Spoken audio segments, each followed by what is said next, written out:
네, 반갑습니다. 네, 136회 해설 강의 시작하도록 하겠습니다. 자, 모범 답안 다 받으셨죠? 네. 그래서 항상 말씀드리지만 이 모범 답안은 해설 강의를 하기 위한 답안이지 이 모범 답안대로 작성해야 합격한다 이런 답안 아닙니다. 그래서 이 모범 답안은 우리 교재에 있는 내용하고 그리고 좀 공부를 필요로 하기 위한 어떤 시방서에 있는 내용 그리고 넣었고요. 그리고 그 외에 다른 교재에 대한 내용도 일부 들어가 있다. 이렇게 보시면 됩니다. 그래서 설명을 하기 위한 답안이지 이대로 써라 하는 이런 답안이 아니라는 거. 네. 자꾸 이제 질문들 하시고 자꾸 물어보시거든요. 네. 그래서 말씀드립니다. 자, 1교시서부터 같이 보도록 하겠습니다. 네. 자, 좀 띄워놨는데요. 지금 구분을 해놨는데, 전 회차처럼 요번 회차도 이제 10to 10 이제 특강 실시했고요. 네. 뭐, 아시겠지만, 이제 오전 10시에서 시작해서 저녁 10시까지 해서 또 이제, 3일 동안, 수업을 같이 했었고요. 네.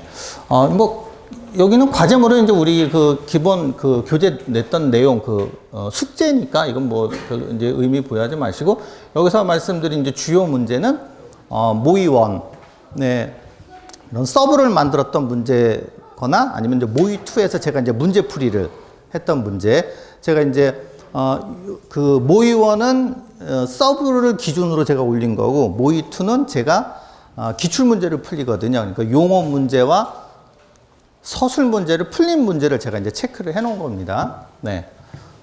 그리고, 당연히 이제 400분, 실전 모의고사, 최종 모의고사 본 거, 일주일 전에, 시험 본 거에서 체크를 해 놨고요. 앞서 말씀드린 우리 그 10to 10 때, 해드린 그 예상 문제에서 나온 내용, 체크를 해 봤습니다. 자, 그래서 당연히 뭐, 기출문제 다수 출제됐고요. 예. 지금 1번 제외하고, 4번 제외하고, 5번 제외, 네, 그리고, 이제 9번 제외한 모든 문제가 다, 그 예상 문제에 있던 내용이었다. 이렇게 보시겠고요. 네. 그래서 같이 문제 보면서, 이 중요 문제는 같이 말씀드릴 거고, 10to 10 특강에서 또 이런 그 내진, 면진, 재진에 대해서 같이 한번 또 풀어봤거든요. 네. 그래서 10to 10 특강에서는 용어에서 요 한 문제, 재진에 대한 문제가 또 나왔습니다. 자, 문제 보면서 같이 한번 모범 답안 보면서 들어가겠습니다. 자, 분석표랑 이제 답안 같이 이렇게 체크하면서 보시면 되겠습니다. 자, 문제 1번. 건설사업 관리 정보 시스템. 네. 상당히 오랜만에 이제 출제가 됐고요. 당연히 장판지 수업에서 우리 총론 시간에 우리 PBC 칼로 이렇게 말씀해 드리면서 이제 그 총론 시간에 있는 신기술에 있는 이런 그 문제입니다. PMIS. 네. 그래서 정의를 보시면은 그 세 번째 줄에 보시면 프로젝트를 정보 체계, 프로젝트별로 정보 체계를 통해서 우리가 관리한다 이런 맥락이고요. 물론 이제 메이저급 회사를 이제 표준으로 이렇게 보는 거겠죠. 네, 그래서 제가 지금 어제도 이제 도청 경기 도청 이제 점검으로 이제 그 화정에 이제 갔다 왔는데 시스템 자체가 이렇게 돼 있습니다. 이제 현장에서 혼자 체크하는 게 아니고 요즘은 그 본사에서 다 프로젝트별로 다 관리를 해서 어떠한 계획이 다 들어와 있습니다. 그래서 만약에 조금이라도 계획에 우리가 공정표상 미진할 경우는 바로 본사에서 체크해서 또 본사에서 이제 점검이 들어오고 이렇게 다양한 이런 그 정보 체계가 이제 돼 있습니다. 그래서 일단 뭐 메이저급에 해당하는 거겠지만은 우리가 교재에 나와 있고 그래서 모든 이런 관리를 정보 체계를 통해서 우리가 관리한다라는 개념이 정의에 들어가 있으면 되겠고요. 그럼 2번 보시면 당연히 기출문제니까 우리가 서브를 작성했으면은 쉽게 2번은 작성이 가능할 거라고 봅니다. 결국 보시면 뭡니까? 일정, 공정, 그리고 품질, 그리고 원가, 안전을 관리한다는 거죠, 뭐. 예. 그러니까 공품 원안으로 우리가 풀어나갈 수 있는 문제죠. 2번을. 자, 그럼 1번, 2번 됐습니다. 정의 압니다. 기출문제겠고요. 당연히 풀 수 있는 문제겠고요. 네, 그러면은 정보 체계를 이용한다. 이런 신기술을 이용한다. 네, 그러면은 이런 필요성, 목적, 이런 특징 충분히 작성할 수 있겠고요. 이런 구축 방안, 뭐 대제목을 구축 방안만 작성하라는 게 아니겠죠. 네, 나름대로의 우리가 정의를 가지고 있으면은 다양한 대제목이 우리가 나올 수 있겠죠. 네. 그리고 PMIS는 이제 한 프로젝트만 말씀드린다. 이렇게 제가 이제 정기반 때 해드렸잖아요. 그래서 광의의 개념은 우리가 MIS, 모든 프로젝트를 관리한다라고 또 비교표 또 작성할 수 있겠죠. 네. 그래서 이 비교표는 MIS만 되는 거 아닙니다. 또 우리가 신기술에 있는 내용 다양한, 뭐 칼스를 비교해도 되고, CIC를 비교해도 되고, 비교표는 내 마음대로 작성 가능하겠죠. 네. 그래서 1번, 대다수 우리 소장님들이 작성을 다 해 주셨습니다. 네. 그래서 장판지에서 이제 언급한 그 장판지에 있는 내용이에요. 예, 그리고 이제 총론에서 그 신기술에 있는 내용이다. 그래서 충분히 비교표까지 작성할 수 있다. 보시겠고요. 자, 문제 2번입니다. 자, 용어로 나왔는데 공통가설공사와 직접가설공사의 정의 및 주요 항목. 뭐 당연히 장판지죠. 뭐 이것도 제가 가설공사. 예. 그래서 계약 가설에서 첫 시간에 장판지로 암기하는 내용이겠고요. 네. 공통가설은 공사 전반에 사용되는, 그래서 내가 이제 전용이 가능한 이런 자재로 보면 된다고 그랬고, 직접가설은 직접적으로 수행하는, 직접 그 안전 이런 시설을 말한다. 그럼 결국은 이런 안전 시설은 물론 전용이 되지만은 일단 일회용 이런 안전 시설이 일반적으로 이제 많이 이제 차지할 수 있겠습니다. 그래서 이런 개념을 적어주시면 되겠고, 그럼 2번은 뭐 다 아는 내용입니다. 장판지만 암기됐으면 그림으로 주요 항목 모든 분들이 그림화시켜서 다 적을 수 있는 내용입니다. 네.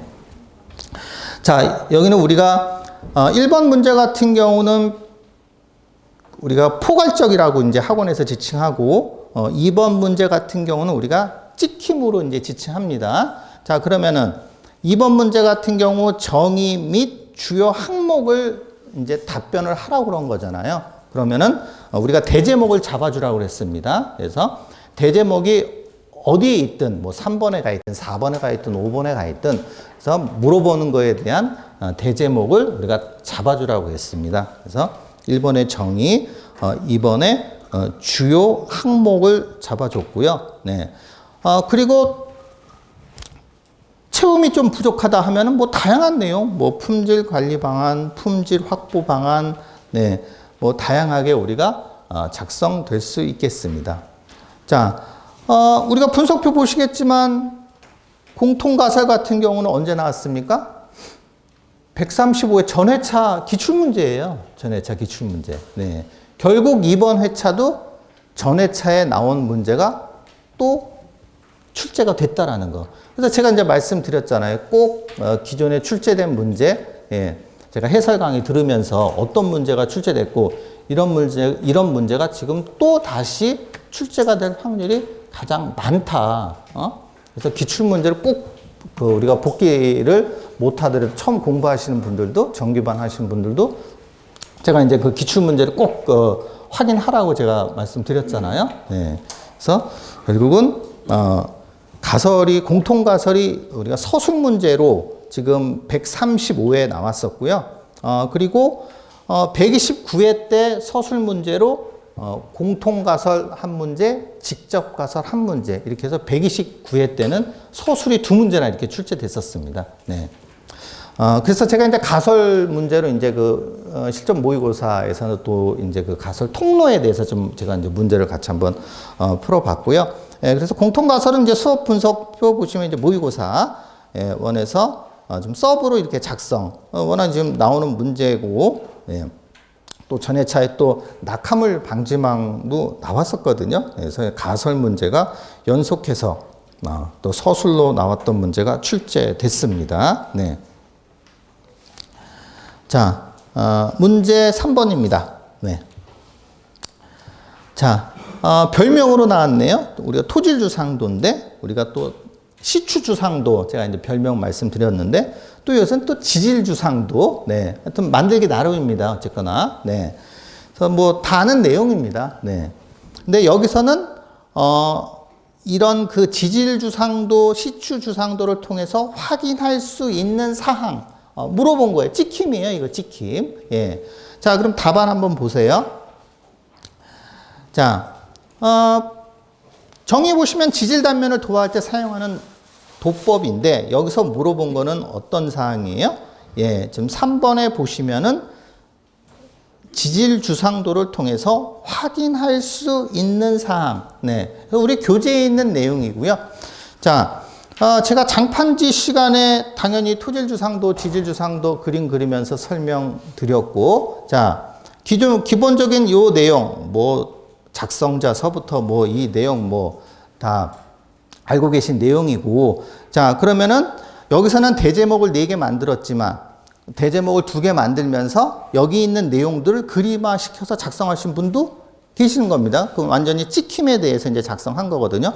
자, 그럼 여기 이 안에서 확인할 수 있는 상황에서 그림화시킬 게 또 뭐가 있는 거죠? N치 있잖아요. N치. 그럼 N치 우리 암기했잖아요. 그럼 N치 우리가 작성할 수 있는 거겠고요. 제가 장판지 시간에 뭐 하라고 그랬어요? 또 작성 우리 시험 나온 거 뭐 있죠? 예, RQD 하고 뭐 쓰라고 그랬죠? 예, TCR 제가 쓰라고 그랬잖아요. 그죠? 네. RQD는 기출문제잖아요. 기출문제. 예. 지질의 어떠한, 전리층을 아는 지표를 통해서 우리가 확인할 수 있다. 그 토공에서 중요한 거죠. 네. 굴착 깊이에 대한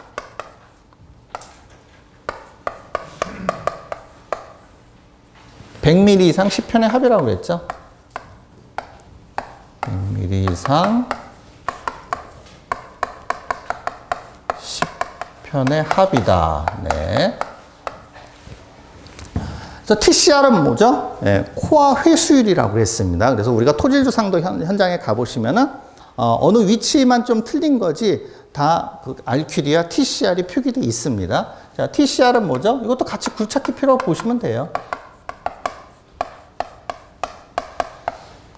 굴착 깊이에 대한 회수된 코어 길이죠.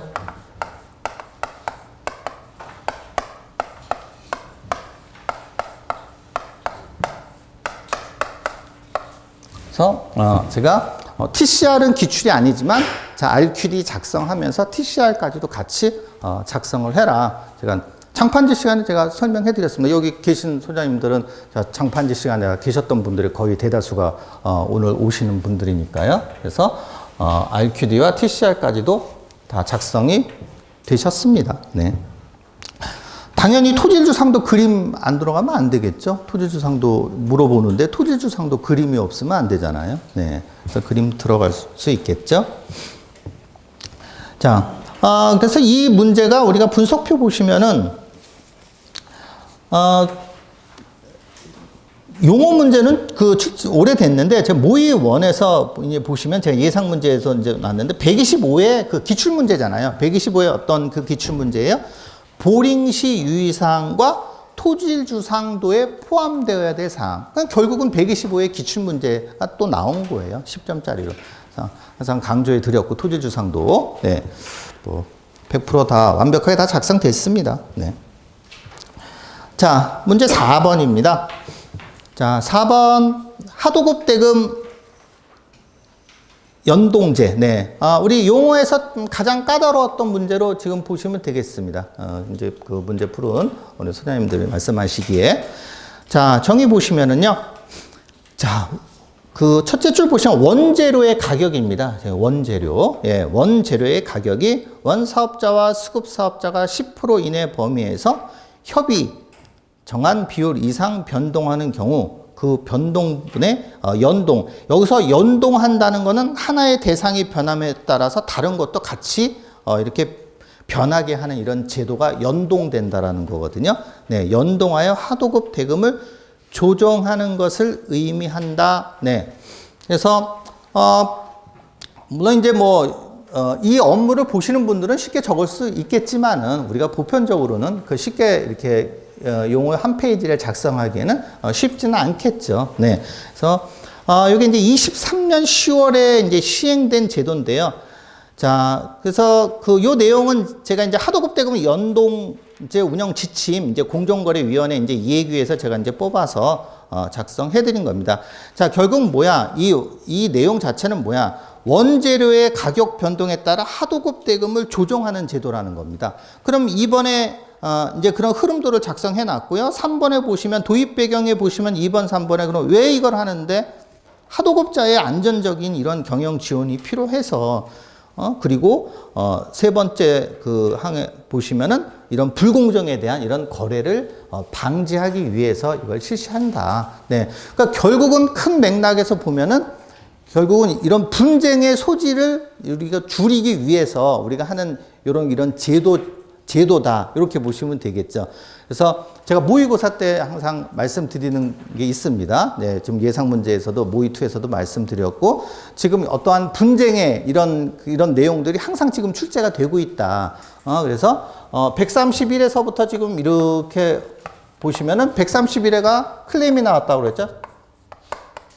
예, 131회 클레임이 나오고 자, 132회 또 설계 변경이 나왔죠?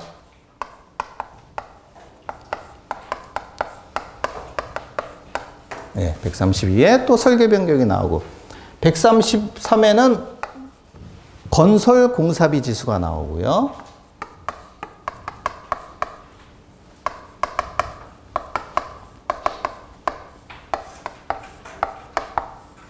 그리고 134회는 물가 변동이 나왔습니다.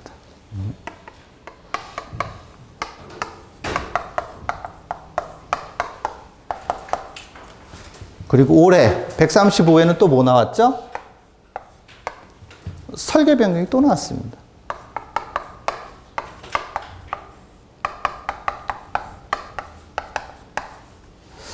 네. 제가 그래서 클레임이 이제 136회에 나오지 않을까 해서, 네. 저게 이제 1년에 한 번씩 이렇게 나오는 문제이기 때문에 이제 클레임을 예상했는데, 클레임은 벗어났지만, 결국은 이런 분쟁에 대한 소지가 있는 이런 문제가 나올 수밖에 없다라는 거. 지금 현재 진행 중이기 때문에 이런 분쟁이. 네. 그래서, 이런 맥락으로 보면 지금 현재 지금 하도급 대금 연동제가 나왔지만 어떤 것들이 또 나와도 전혀 그 다음 회차에 무방하다. 어떤 것들이 또 나와도. 네.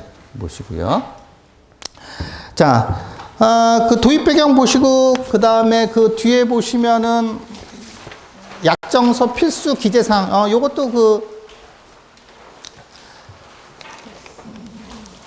운영지침, 하도급 대금 그 운영지침에 있는 내용입니다. 네. 그래서 그 중간에 보시면 기준 시점과 비교 시점이 있죠. 네.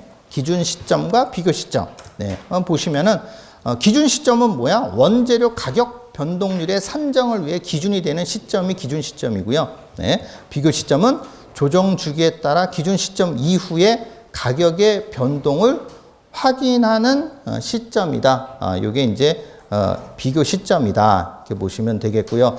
자, 그러면은 그럼 계약 금액 조정하고의 그럼 어떠한 내용이 어떠한 상관관계가 있을까? 그럼 결국 뭐예요? 우리가 이제 비교를 또 만약에 만들 수 있다 하면은 계약 금액 조정은 뭐예요? 계약 내용의 어떠한 변경에 대한 내용이고 요거는 뭐죠? 원재료, 원자재값의 인상에 대한 이런 내용이다. 네, 이런 것들을 우리가 결국은 보정해 준다. 이렇게 보시면 되겠습니다. 네. 그래서 이번 그 용어 문제에서 가장 좀 그 어려움을 느꼈던 한 문제다 이렇게 보시면 되겠고요. 요거 에어컨 좀 틀어주세요. 예. 좀 더우신 것 같습니다. 네. 요거만 약하게 틀어주세요. 23도로 틀어주세요. 자, 문제 5번입니다. 자, 5번. 자, 프리캐스트 콘크리트 공사에서의 충전 콘크리트, 네, 인필 콘크리트입니다. 네, 이것도 좀, 우리 작성하시고 나온 이런 소장님들이 이제 이거 도대체 뭐냐 이거 또 이렇게 해서 조금 혼란스러웠던 한 문제가 또 아닌가 이번 그 용어 문제에서 네. 이 문제가 어디 있는 문제냐면은요.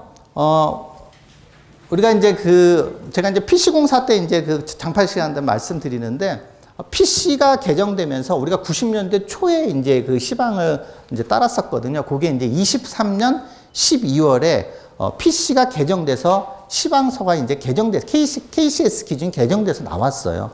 그 안에 있습니다. 그 안에 충전 콘크리트라고 있습니다. 네. 자, 그래서 지금의 요 문제도 PC 문제고 결국은 2교시였나요? PC 문제 3교시의 2번도 결국 그 내용이 어떤 문제? 결국 시방 안에 있는 내용 그 자체에 있는 내용과 항목이 그냥 그대로 가지고 왔다. 이렇게 보시면 되겠습니다. 네. 자, 정의 보시면은 개념은 결국 뭐냐? 일체와 이런 접합부의 틈새에 타설되는 콘크리트다. 네, 요게 이제 PC. 요게 이제 정의가 되겠고요. 뭐 그림을 그려주셔도 괜찮습니다. 네. 그러니까 충전 콘크리트니까 접합부잖아요. 그러니까 작성하시는 소장님이 어떻게 작성했을 거예요? 그럼 이번에 우리가 시공도를 그리라 하니까 결국 접합부를 그렸다라는 거죠. 접합부. 예. 그러니까 습식 접합의 접합부를 그리고 그래서 타설되는 콘크리트. 네, 그 개념으로 작성하셔도 된다라는 거죠. 네. 그래서 적용 부위는 다 보시면 뭐 기둥 뭐 다 접합부죠. 뭐 이음부, 보기둥, 슬래브 연결 이런 부위로 보시면 되겠고요. 자, 충전 콘크리트의 역할. 그리고 4번에 시공시 유의사항으로 문제풀이를 해놨는데 그 4번에 보시면은 시공시 유의사항에 어떠한 청소를 해라, 강도를 확보해라, 수면 상태를 유지해라. 이 모든 것들이 결국 시방 안에 있는 내용입니다. 시방서 안에. 그럼 결국 이건 시방서 안에 있는 내용으로 시방서 안에 있는 내용만 작성하느냐? 그거 아니라는 거죠. 결국은 우리가 충전될 수 있는 콘크리트의 개념, 콘크리트 피복을 확보하면서 콘크리트 강도를 유지하면서 우리가 양생을 하면서 이런 콘크리트의 내용으로 작성해도 충분하다. 네, 이렇게 보시면 되겠습니다. 네. 근데 이거 자체가 뭔지 지금 혼돈됐다는 게 그게 문제거든요. 이게 뭐지? 그래서 이제 그 짧은 시간에 충분히 그럴 수 있습니다. 네. 그래서 짧은 시간에 어떤 우리가 항상 문제를 풀어보던 문제를 안 만나면은 이게 무엇을 의미하는 거지 우리가 혼돈될 수가 있거든요. 네. 그래서 조금 그 다른 쪽으로 가신 이런 그 소장님도 계시다라는 거. 네. 그래서 또 조금 이제 문제 자체가 의미를 조금 이제 혼돈됐다. 네. 그래서 이제 문제 풀어본 소장님들은 습식으로 다 문제 풀고 다 작성했습니다. 네. 자, 문제 6번입니다. 네. 자, 철근의 프리웨이브 공법입니다. 네. 자, 요 프리웨이브 공법은 모의 2에서도 이제 그 용어 문제로 제가 이제 문제풀이를 했고요. 예, 문제 그 기출 문제 나온 거는 117회 문제 용어 문제로 출제가 됐고요. 네, 뭐 가장 기본적인 문제입니다. 이것도 당연히 우리가 그 장판지에 있는 문제 철근 공사에서 제가 말씀드릴 때 철근의 프리헤브 공품 원안을 이제 그 예시로 들어서 이제 말씀드린 내용입니다. 네, 또 당연히 뭐 정의 뭐 프리웨이브 공사, 네, 공장에서 조립, 현장에서 시공하는 개념. 그리고 2번은 당연히 뭐 그 시공도 그려줄 수 있겠고요. 3번 목적, 뭐 4번 특성, 뭐 같은 맥락입니다. 교재에서 이제 가져왔으니까요. 네. 그리고 적용시 유의사항 쓸 수 있고 특징이 이제 올라가고 시공시 유의사항이 올라가면은 또 이제 일반 공법과 같이 또 비교표도 또 작성 가능하겠죠. 네. 그래서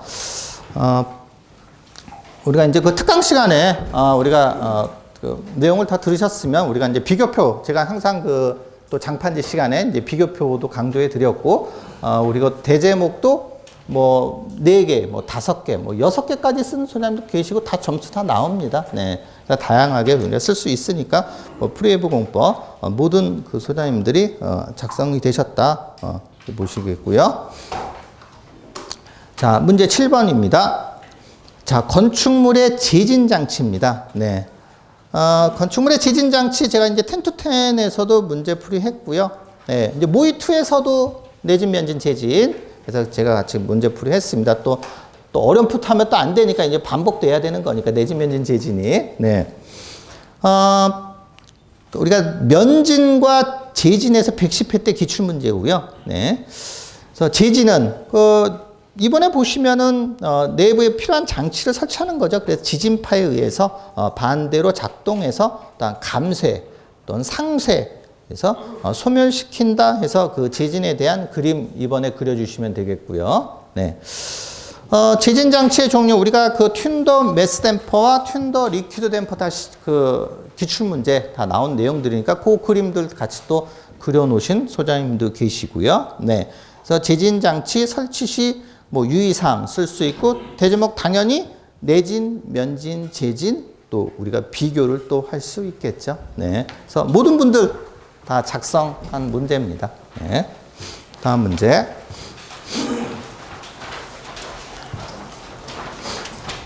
자, 문제 8번입니다. 네. 철골공사의 전단 연결재. 네. 126회 문제랑 똑같습니다. 네. 그리고 134회 문제 출제된 스터드볼트 문제 출제됐는데 상당히 근접해서 또 바로 나왔습니다. 네. 자, 우리가 서술 장판지 시간에는 제가 우리가 그 PC 그 철골 초고층 공사의 데크 플레이트에서 제가 이제 사용하기 때문에 그때 제가 이제 언급을 해드리죠. 네, 데크 플레이트 워낙 자주 출제되기 때문에 데크 플레이트 나오면은 우리가 RC와 그리고 철골이 있고 철골에서는 이 전단 연결철물 스터드 볼트를 사용해 줘야 된다라고 이제 강조해 드리고 있고요. 자, 셔 커넥터 당연히 뭐 예상 문제에 있던 문제고 이것도 모든 분들 다 작성 뭐 가능합니다. 네. 그래서 뭐 정의는 전단 능력 전달면 일체성을 확보한다. 뭐 시공도 당연히 그려줄 수 있겠고요. 역할 정의에서 가져와서 쓰면 되는 내용이고 당연히 뭐 시공 시의 사항까지 쓸 수 있겠고요. 여기서는 이제 그 검사 품질 기울기 검사와 타격 구부림 검사 뭐 기본이겠죠. 하면 한 페이지 작성되는 거 예. 충분하겠습니다. 네, 모든 분들 다 작성됐습니다. 자, 문제 9번입니다. 네, 철골공사의 스플라이스 플레이트입니다. 네, 요번 또 용어 문제에서 작성이 좀 까다로웠던 문제 이거 보시면 되겠고요. 자, 정의 보시면은요. 자, 철골 부재에서 이음, 뭐 이을 때, 그 이음할 때 사용되는 강판이라는 단어가 들어가면 되겠습니다. 네. 그래서 기둥과 기둥을 이음하는 경우도 있고, 뭐 또 보와 보를 이음하는 경우도 있고, 네. 그래서 이음을 할 때 사용되는 강판, 뭐 해주시면 되겠고요. 2번 시공도 그림 그려주셨고요. 네. 당연히 뭐 그 역할, 당연히 뭐 읽어보시면 다 충분히 뭐 필요성, 뭐 목적 충분히 작성될 수 있겠습니다. 그래서 앞서 말씀드린 대로 보에 스플라이스를 할 수 있고 또 기둥, 칼럼에 스플라이스를 할 수 있다. 이렇게 작성하시면 되겠고요. 자, 스플라이스 플레이트와 또 비교의 대상도 있습니다. 네, 그래서 우리가 이제 가세 플레이트라고 아실지 모르겠습니다. 가세 플레이트. 가세 플레이트는 뭐야? 일단 접합부. 뭐 큰 보와 작은 보의 접합부가 되거나 아니면 이런 뭐 기둥에서의 접합부가 되거나 이런 접합부 때에 이런 플레이트가 있거든요. 그걸 우리가 가세 플레이트라고 하거든요. 그래서 철골 그 공사를 그래서 그 철골 공사를 하신 분들은 이제 가세 플레이트까지 우리가 비교표가 작성이 됐다. 이렇게 보시면 되겠습니다. 네. 그래서 용어 문제에서 작성하기 힘들었던 문제. 약으로 해주세요. 약으로. 네. 그래서 문제 9번 철공공사 스플라이스 플레이트.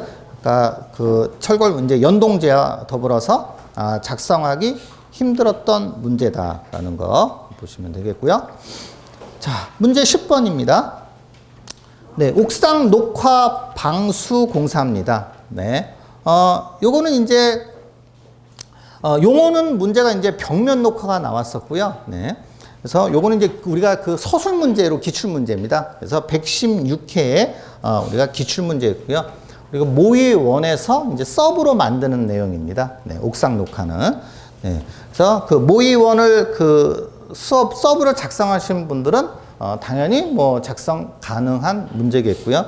자, 1번에 정의 보시면 옥상의 어떠한 환경, 어떠한 생태계 기능을 회복하고 휴식 공간으로 활용할 수 있도록 하는 것이다. 라고 이제 정의를 써놨고요. 2번에 보시면은 옥상 녹화 방수의 이런 개념, 그림 필요하겠죠. 자, 여기 보시면은 옥상 녹화라는 게 우리가 지금 일반적으로 옥상 녹화가 현장에 이제 가보시면은 옥상 녹화를 거의 하고 있는 이런 지금 현재 진행 중인 이런 현장인데요.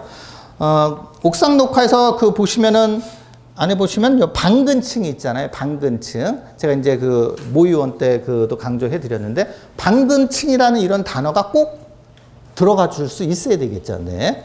그래서 예전에는 이제 방수층하고 방근층을 따로 이렇게 또 깔기도 했지만 요즘은 이제 방수랑 방근층을 또 겸용해서도 이렇게 깔고 있습니다. 그래서 방근층의 그냥 일반 방수층만 하면은 우리가 식물 뿌리가 뚫고 이제 지나갈 수 있는 거 통로 이제 뚫고 이제 지나가거든요. 그래서 방근층을 우리가 설치해서 식물 뿌리가 통과되지 못하게끔 하는 이런 방근층 설치가 이제 키워드다. 빠지면 안 된다라고 보시면 되겠고요. 네. 그래서 옥상 녹화 방수의 특징 3번 대제목 잡고 4번 옥상 녹화 방수 공사 이제 시공 순서 그 개념되어 있는 거랑 시공 순서 같은 맥락으로 이렇게 보시면 되겠고요.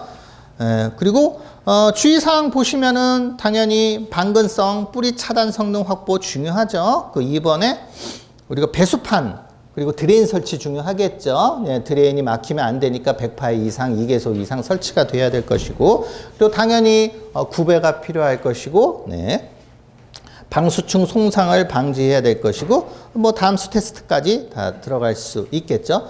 충분히 이거는 옥상층의 개념 그림 그리면서 작성하시면은 한 페이지 우리가 충분히 우리가 작성할 수 있는 그림을 그려서 작성할 수 있는 내용이니까 모든 분들이 다 작성을 했다 이렇게 보시면 되겠습니다. 네, 옥상 녹화 방수. 네.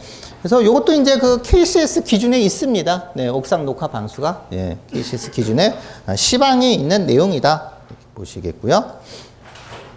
자, 문제 11번입니다. 자, 오랜만에 나왔습니다. 배력 철근과 온도 철근. 네, 109회 때 나온 문제고요. 제가 이건 뭐 계속 풀어나가는 문제입니다. 요것도 지금 이거 모의2에서 제가 이제 문제 풀이를 또 했고요. 네. 그래서 모의고사에서 이제 자주 푸는 문제겠고요. 자, 정의 보시면은 개념이 들어가야 되겠죠. 1방향 슬라브의 장변 방향 온도 변화에 건조 수축을 제어하기 위해서 배력 철근은 2방향 슬라브의 장변 방향 하중을 이제 분산시키는 이런 개념을 정확하게 써줘야지 기본 점수가 나올 수 있겠죠.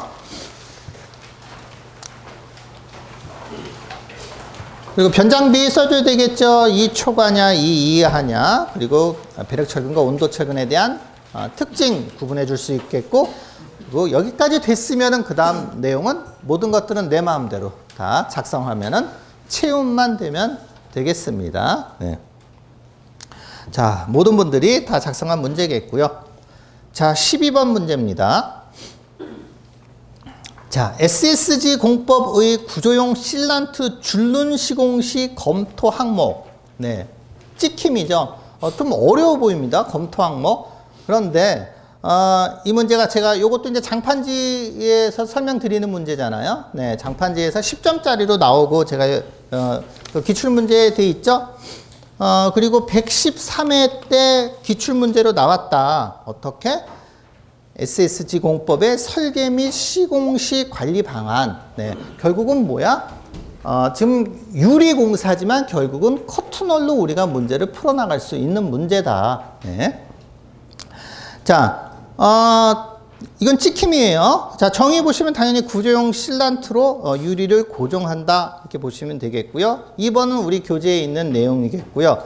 자, 3번 보시면 검토 항목 그림하고 내용 시방에 있는 거 그대로 가져왔습니다. 네. 그래서 보시면은 자, 풍압력 그리고 2번 온도 변형 그리고 3번 지진에 대한 검토 그리고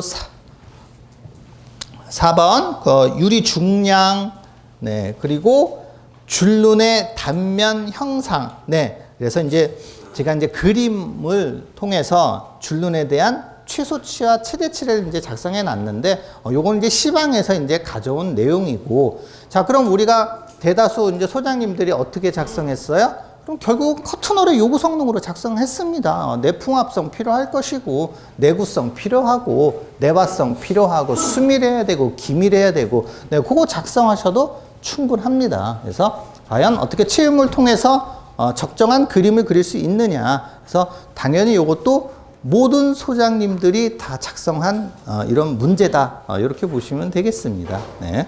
그래서 용어 문제 기출 또 서술 문제 기출이 이번에 오랜만에 SSG 공법에 대해서 이제 시험에 나왔고요.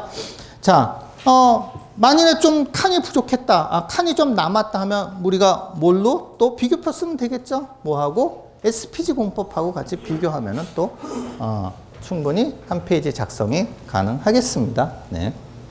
그래서 모든 소장님들이 다 작성한 문제입니다. 이것도. 자, 문제 13번입니다.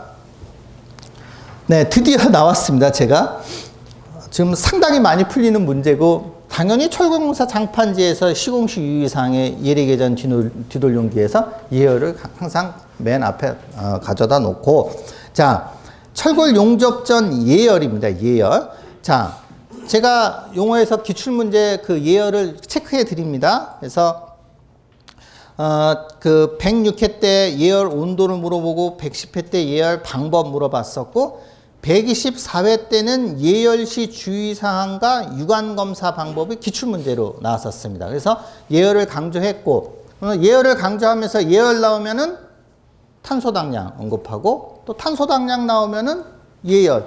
그래서 제가 조금 더 나가서 이제 탄소당량을 좀 문제를 더 풀렸거든요. 네. 그래서 예열 문제, 요것도 모의원에서 문제풀이 했습니다. 모의원에서. 네. 제가 이제 문제풀이 했고요.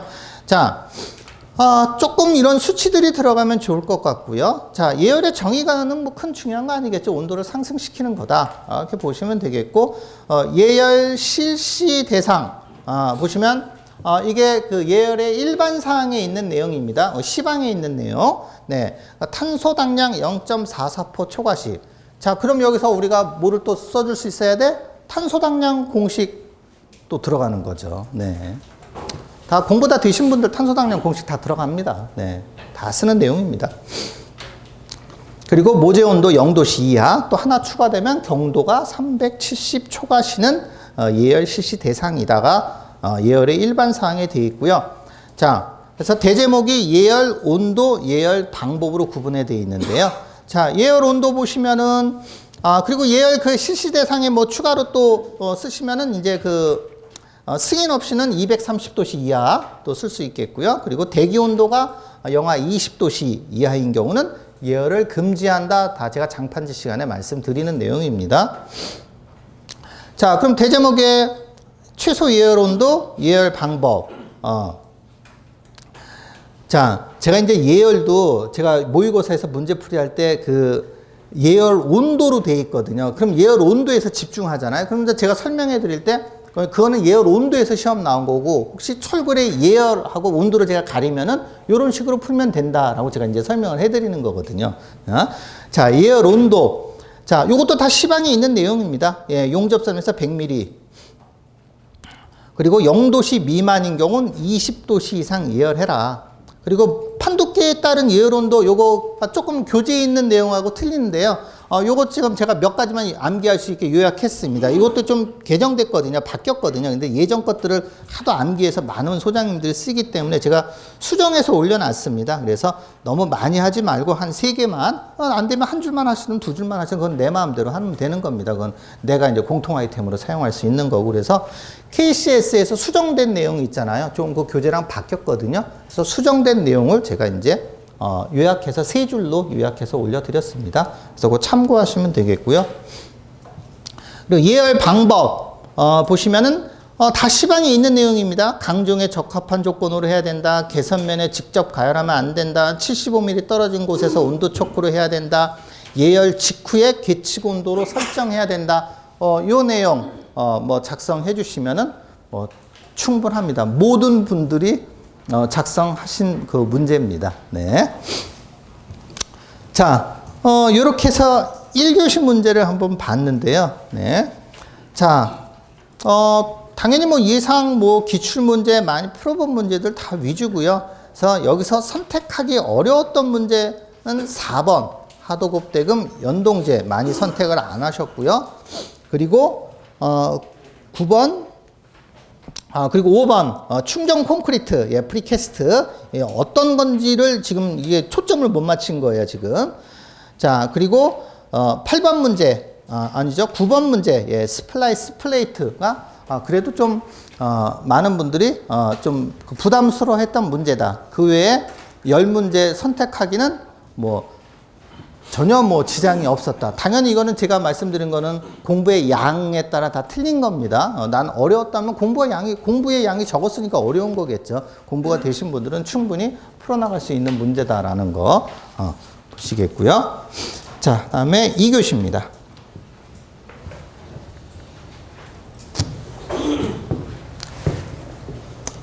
자, 2교시 문제. 별 내용, 2교시 문제 뭐 충분히 다 작성할 수 있는 문제입니다. 네, 다 예상 문제에 있는 내용이고요. 네. 그리고, 용접 결함은 이제 나올 때가 됐기 때문에 제가, 실전 모의고사, 최종 모의고사에서 제가 같이 풀었고요. 10-10 특강에서도 제가 용접에 대한 문제는 같이 풀었습니다. 그리고 이제 모의1이나 모의2의 문제에서도 지금 모의1은 제가 서브를 기준으로 한다고 그랬고 모의2에서는 용어 문제나 서술 문제를 우리가 푸는 거를 기준으로 해서 제가 말씀드린다고 했습니다. 자, 그래서 4문제 선택하기에는 전혀 지장이 없는 문제다라는 거. 자, 2교시 같이 한번 보시면은요.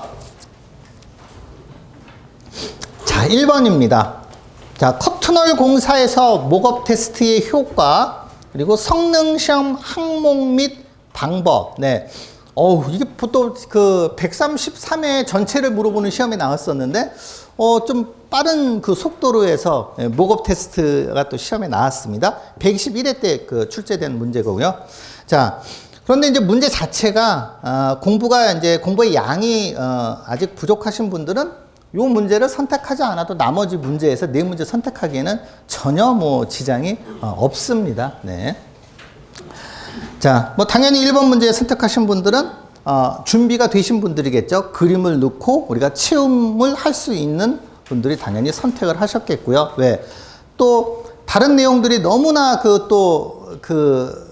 이 내용 자체도 사실은 뭐 큰 어려운 내용은 아닙니다. 이제 장판지 암기되고 우리가 그림으로 표현될 수 있으면 어려운 내용 아니거든요. 그런데 이제 공부에 아무래도 양이 부족하다 보면은 요거를 그림화 시켜서 내용을 채우기가 어려워할 수 있는 문제거든요. 네. 그래서, 주위에서는 당연히 작성하신 분들이 많다라는 거죠. 네. 자. 당연히 예상 문제는 있었습니다. 모의고사에선 뺐었습니다. 바로 시험 나온 지 133회에 출제됐었으니까 전전회차에. 자, 효과 읽어보시면 되겠고요. 불확실성을 뭐 제거하는 거죠. 효과, 특징, 필요성이죠. 왜 목업 테스트를 실시하느냐. 적을 수 있겠고요. 성능 시험 항목 및 방법은 요 내용들 뭐 이렇게 해서 그림화 시켜서 우리가 적어주시면 되겠습니다. 그래서 장판지 암기한 예기정동 9층인데요. 네, 그래서 뭐 예비시험 뭐 50% 일정 시간 10초 이런 수치들 좀 기밀 시험에는 이런 공기 누출량을 측정하는데 어떤 압력으로 40kg에 7.6kg. 그리고 정압수밀은 설계 풍압력이 20%에서 3.4리터에 15분. 네. 동압수밀도 우리나라의 시방의 경우는 똑같습니다. 3.4리터에 15분인데 이제 비행기 프로펠러를 이용한다라는 것만 틀리고 여기 나와 있는 기준은 우리가 일본의 이런 그 기준이다. 그래서 정압수밀인 경우는 제가 말씀드리는데 요 내용까지 쓰신 분도 계십니다. 15분과 15를 같이 연계해서 15ml 이하인 경우는 누수로 보지 않는다라고 여기서 또 시방에 또 명시되어 있고요. 구조시험 플러스 마이너스 100%에서 구조재 변이와 측정유리 파손 여부를 확인한다까지 제가 다 장판지 시간에 다 수업해드리는 내용입니다. 예, 그래서 플러스 마이너스 150%에서 잔류 변형량을 측정 0kg의 압력하에서 변이를 측정해서 1000분의 2L 이하이다고 그 시방에 표기되어 있습니다. 그리고 끝나고 이제 시험 방법의 종류에서 풍동 시험, 목업 테스트, 필드 테스트 같이 또 양으로 좀 채워줘야 되겠죠. 이제 부족하면은. 네. 그래서 공부 양이 좀 적은 소장님도 요 문제를 선택 안 해도 나머지 문제에서 4문제는 다 선택하는데 큰 무리가 없었습니다. 자, 문제 2번입니다. 자, 가장 뭐 기본적인 문제죠. 용접 결함, 장판지. 네. 기본적인 문제입니다. 이걸 과연 우리가 얼마나 아이템을 펼쳐놓고 그림화 시키고, 레이아웃을 잘 이렇게 만들어 갈 수 있느냐. 네. 그래서 어떠한 그 채점하는 분들한테 어떠한 어떠한 가점을 받을 수 있느냐. 네. 그리고 어떠한 입체화를 시키고 좀 또박또박 좀 쓸 수 있고, 다양한 채점하는 사람의 어떠한 마음에 들 수 있도록 과연 할 수 있느냐가 참 관건입니다. 예. 모든 분들이 다 선택하는 문제니까요. 네. 자, 용접 결함의 원인, 보시면은, 제가, 이건 실전 모의고사에서 같이 풀었고요. 네. 그리고, 문제가 용접은 131회 때 용접 결함의 문제가 나왔어요. 그러니까 제가 이제 요 용접 결함을 실전 모의고사에서 풀린 게 우리가 작년에 이제 용접 결함이 나오질 않았거든요. 그러니까 고장력 볼트는 이제 10점짜리로 나왔는데 용접 결함이 나오지 않아서 제가 이제 용접 결함에 나올 때가 됐기 때문에 같이 풀린 거거든요. 그래서 131회 때 고장력 볼트랑 같이 이렇게 문제가 나왔고요. 용접 결함의 문제가 순수 용접 결함은 129회 이렇게 출제됐었거든요. 네. 그래서 이거 10-10에서도 같이 풀어봤습니다. 용접 결함의 원인 보시면은 맨 머트리얼 머신입니다. 예. 그래서 우리가 뽑아내면 되는 거겠고요. 네. 그래서 방지 대책. 예. 앞서 말씀드린 대로 1번에 예열 있죠, 예열. 네. 예리 계산 뒤돌용기 해서 우리가 장판지 시간에 암기법 해준 대로 해서 그림으로 표현해 주면서 우리가 채우면 되겠습니다. 당연히 여기에 탄소 당량도 막 씁니다. 철골 나오면은 예열 문제 나오면 막 탄소 당량 막 들어가고, 네. 그 내용들, 읽어보시면 다 이해되실 내용들입니다. 그리고 뒷장에 보시면 당연히 비파괴가 빠지면 안 되겠죠. 예, 비파괴를 따로 문제를 물어보기도 하고 물어보지 않기도 하잖아요. 네, 그래서 물어보지 않았을 때 비파괴를 쓸 수 있어야 된다. 그게 중요하다고 그랬잖아요. 물어보는 거 다 쓰니까. 비파괴 못 쓰는 분들은 어디 있겠습니까? 예, 다 쓰는데 물어보지 않았을 때 비파괴 검사가 빠지면 안 된다라는 거죠. 예.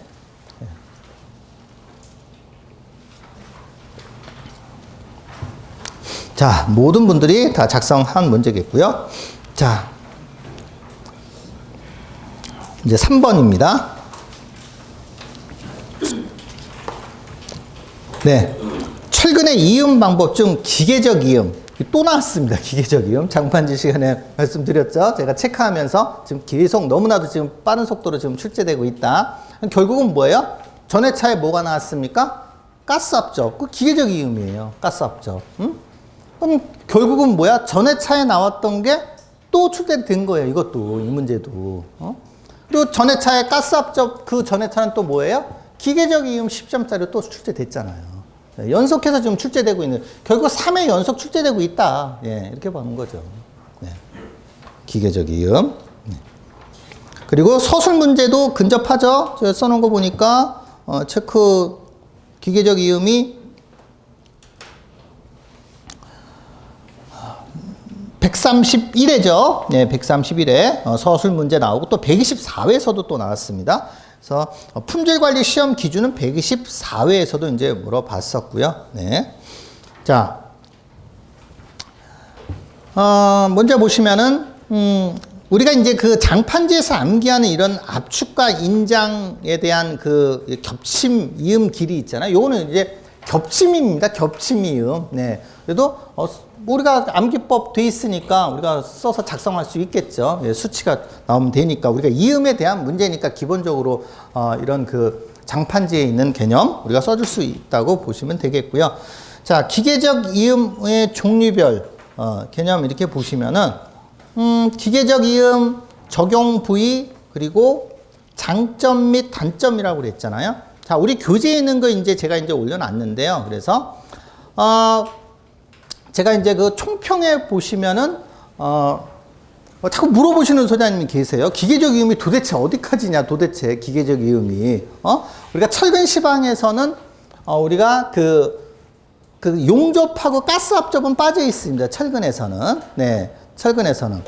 그런데 우리가 그 일반 콘크리트 공사에서는 용접하고 가스 압접까지 포함되어 있습니다. 네. 그래서 전부 다를 이렇게 포함한다 보시면 되겠고, 또 어떤 소장님은 그럼 겹침이음도 썼는데 그럼 어떻게 해요? 이렇게 물어보세요. 전혀 상관이 없습니다. 겹침이음을 쓰고 다른 뭐 그 기계적 이음이 빠지면 문제인데, 기계적 이음이 다 있는데 겹침이음은 그걸 신경 쓰질 않습니다. 그럼 도대체 감점이 몇 점이에요? 그런 거 감점 없습니다. 그런 규칙. 예, 그거 너무 걱정하지 마세요. 네. 그러니까 제가 항상 말씀드리는 게 헷갈리면 어떻게 한다? 그냥 다 쓰면 됩니다. 네. 물어보는 게 그 안에 있으면 됩니다. 충분합니다. 괜찮습니다. 네. 그래서 많은 걱정들을 하고 계시는데요. 네. 그래서 일반 철근 콘크리트에도 메카니컬 커넥션으로 되어 있고요. 그리고 철근에는 메카니컬 스플라이스, 그러니까 영문만 틀리고 똑같이 다 기계적 이음으로 보면 된다. 이렇게 보시면 되겠고요. 자, 그래서 제가 이제 그 용접 이음 우리 교재에 있는 거 따왔습니다. 그래서 가스 압접, 슬리브 조인트, 슬리브 충전, 그리고 나사 이음, 캐드 웰딩 해서 개념을 알면 우리가 장단점 쓸 수 있다 없다? 쓸 수 있는 거죠. 장단점.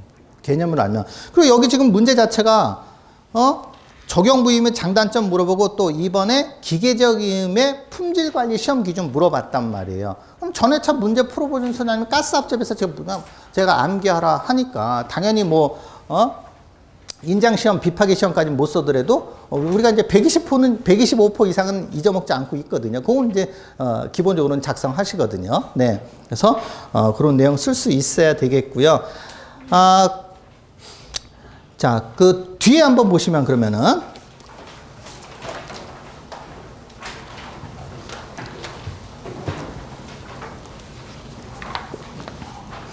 자, 기계적 이음의 품질 관리 기준 제가 이제 요거 KCS 기준에서 이제 가지고 왔는데요. 자, 기계적 이음 있고 따로 있습니다.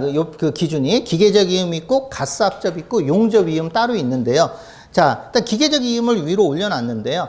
자, 그래서 외관 검사 똑같습니다. 인장 시험 125% 똑같습니다. 네, 항상 우리는 기계적 이음은 125% 들어가야 되면 됩니다. 네. 그리고 하나 추가된 게 있는데, 요거를 과연 쓰신 소장님이 제 주위에 한 분 계시더라고요. 네. 요 잔류 변형량이 요게 추가된 거예요. 올해. 예, 올해 25년 1월 16일 날 KCS 기준에 이제 추가됐고요. 네. 그래서 요게 품질 시험에 나왔던 문제입니다. 예, 올해 첫 시험에 135회. 예, 그래서 판정 기준 보시면은 뭐라 되어 있습니까? 철근 상세도에 표시된 등급과 일치할 것. 그러니까 기계적 이음은 변형이 발생되기 때문에 이런 등급을 만들어 놨습니다. 그럼 어떤 등급이냐? 그 밑에 보시면은 요게 시방에 있는 내용입니다. 자, 밑에 보시면 1등급, 2등급, 3등급으로 나눠져 있죠. 그죠? 그래서 0.3mm 이하, 0.6mm 이하, 그리고 1mm 이하. 그래서 그런 그 기준을 만들어 놨다라는 거. 네. 근데 지금 이제 현장 갔을 때는 지금 아직 이런 그 기준이 도면화되어 있지는 않습니다. 제가 그래서 제가 어제 그 현장 갔다 왔다 그 말씀드렸는데 전주에 제가 그 현장 가서 이런 기계적 이음을 그 데이터 센터를 제가 그 일산에 있는 데이터 센터를 갔다 왔거든요. 네, 그래서 뭐 그 칼럼 두께가 뭐 거의 뭐 1800입니다. 1800. 예, 그래서 그 이제 VH 분리타설을 타설하는데 기계적 이음을 합니다. 그래서 기계적 이음을 하는데 기계적 이음에 우리가 그 보시면은 요게 앞에 보시면 슬리브 충전 있잖아요. 슬리브 충전. 그래서 지금은 이제 그 나사 우리가 이제 그 리브를 우리가 이제 그 별도로 나사산을 우리가 이제 하지 않고 그 리브를 통해서 카플러를 사용한 다음에 그 다음에 에폭시를 주입한다라는 거죠. 그럼 결국은 어떤 효과가 있겠습니까? 그런 그 철근 그 직경이 이렇게 두꺼웠을 때 어떤 효과가 있냐? 기계적 이음에서 우리가 충전까지 하다 보니까 우리가 시간을 절약할 수 있다라는 거죠. 그래서 잔류 변형량을 우리가 그만큼 우리가 그 감쇄시킬 수 있다라는 거죠. 네. 그래서 요즘은 이제 카플러의 이런 그 충전공법, 에폭시를 주입하는 이런 충전공법을 제가 확인하고 왔습니다. 그래서 지금은 이 잔류 변형량까지 그래서 기계적 이음, 기계식 이음이 나오면은 이제 잔류 변형량의 등급 1등급, 2등급, 3등급도 지금 이제 우리가 표시를 해줘야 된다라는 거. 네. 그래서 여기서의 핵심은 잔류 변형량이라는 거. 네.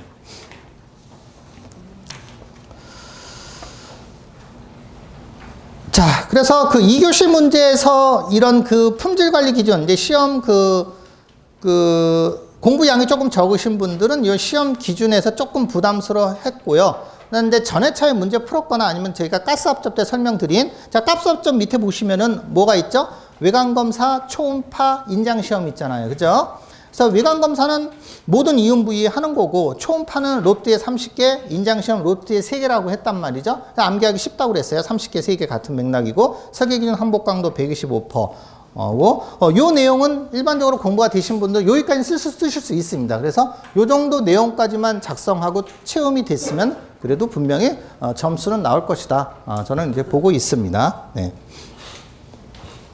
그래서 제가 1로트는 동일 작업반에 작업한 개소와 그 200개소를 표준으로 한다라고 좀 설명드리고, 용접도 똑같습니다. 용접도 외관검사, 용접부 결함, 뭐 인장시험 이렇게 돼 있습니다. 그래서 그 가스압접과 비슷하게 이렇게 써놔도 전혀 상관이 없습니다. 그래서 기계적 이음에는 이렇게 잔류 변형량이 있다라는 거. 예, 카플러를 사용할 때 이런 기계적 이음은 잔류 변형량이 있다라는 거 참고하시고요. 자, 문제 4번. 자, 철근 콘크리트조 지하주차장에서 균열과 누수가 발생하는 원인과 방지 대책 및 보수 방안. 뭐 가장 뭐 기본적인 우리 문제입니다. 균열. 제가 말씀드렸죠. 균열 문제가 129에서 전회차만 균열 문제 안 나왔습니다. 균열 문제가 129에서 134회까지 6회 연속으로 계속 나왔습니다. 당연히 이런 사고의 여파가 크고요. 네, 그래서 한 회차 걸리고 바로 출제가 됐는데 제가 예상 문제에서 이걸 제가 올려놨었어요. 예상 문제에서 제가 예상 문제 이걸 제가 추가했거든요. 그래서 지하주차장 예상 문제 마지막 문제였거든요. 지하주차장 슬래브 균열 발생 원인 및 방지 대책의 문제를 이렇게 말씀드리면서 일반 균열 원인과 대책이 아니고 이건 뭐냐? 단서가 있다. 그럼 뭐예요? 단서가 지하주차장입니다. 지하주차장. 그럼 지하주차장에 대한 어떠한 냄새가 나는 아이템이 분명히 있어줘야 된다라고 했습니다. 네. 자, 그래서 한번 보시면은 자, 뭐 우리 교재에 있는 내용 가지고 온 겁니다. 네. 그래서 지금 뭐 슬라브 균열서부터 뭐 치마, 콜드 조인트, 동바리, 그리고 좀 지하 주차장에 냄새가 나는 토압, 그리고 지하 수위 또 구분해 줄 수 있는데 뭐 치갑도 상관없습니다. 예.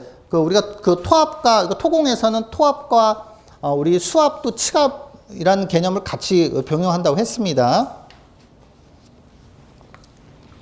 자, 이 내용이 있는데 다른 내용들 뭐 강도 저하, 내구성 저하, 뭐 염탄할 다 들어가도 상관없습니다. 균열에는.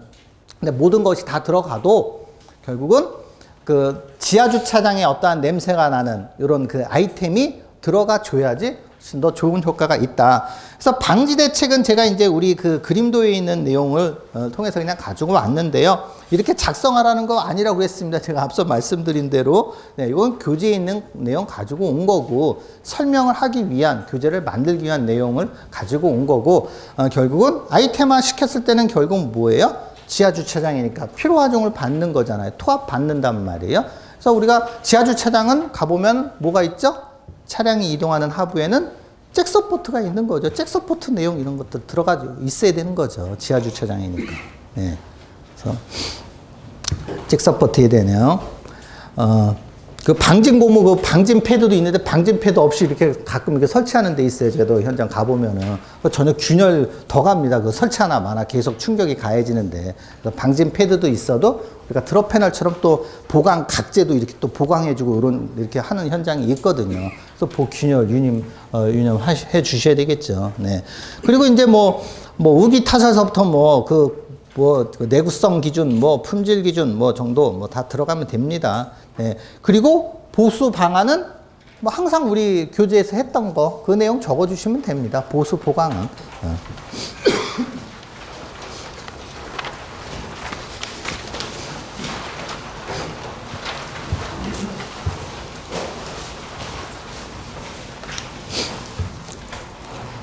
자, 5번 문제. 네, 강관비계와 시스템 비계가 같이 나왔네요. 네. 그래서 제가 이제 전회차에 그 최종 모의고사에서 강관비계를 시험 냈었었는데, 네. 시스템 비계는 당연히 모의2에서 같이 풀었고요. 네. 워낙 자주 나옵니다. 왜? 시스템 비계가 134회 출제됐어도, 지금 이제 한 회차 걸리고 또 나왔는데, 그래도 제가 이제 문제를 풀리는 게 왜 풀리냐? 또 서술에 또 나올 수가 있으니까. 서술 문제가 시스템 비계가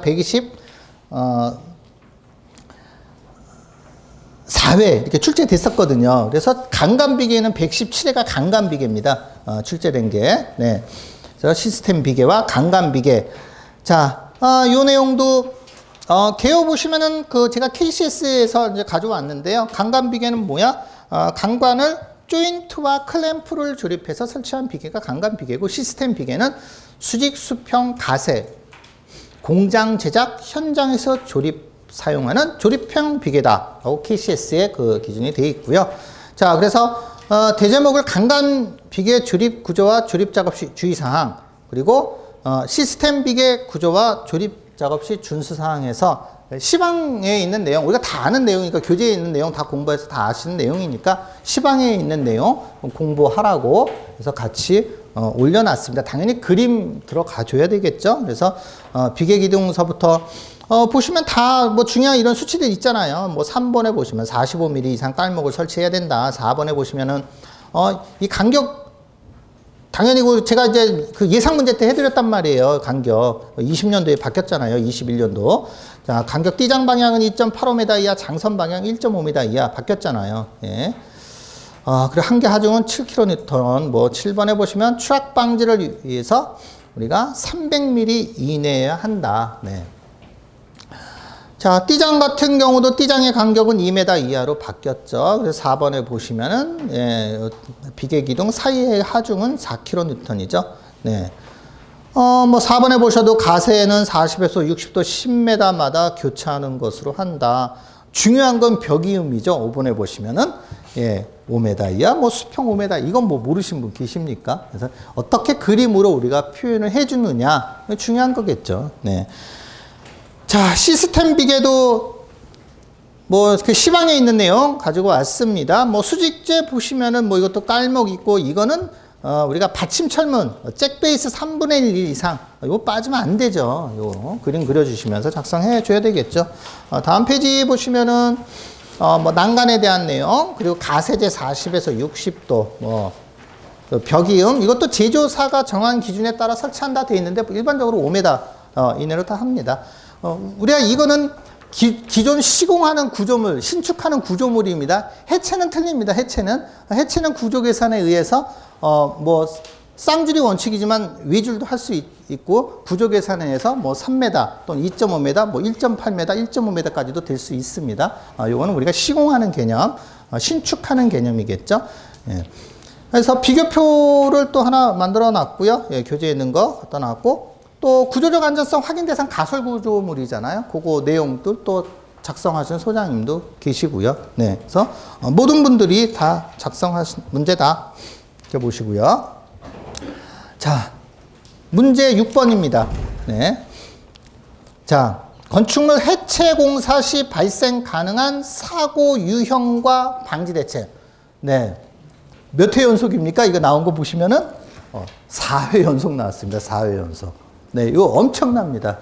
4회 연속. 이렇게 나오진 않는데, 시공에서. 네.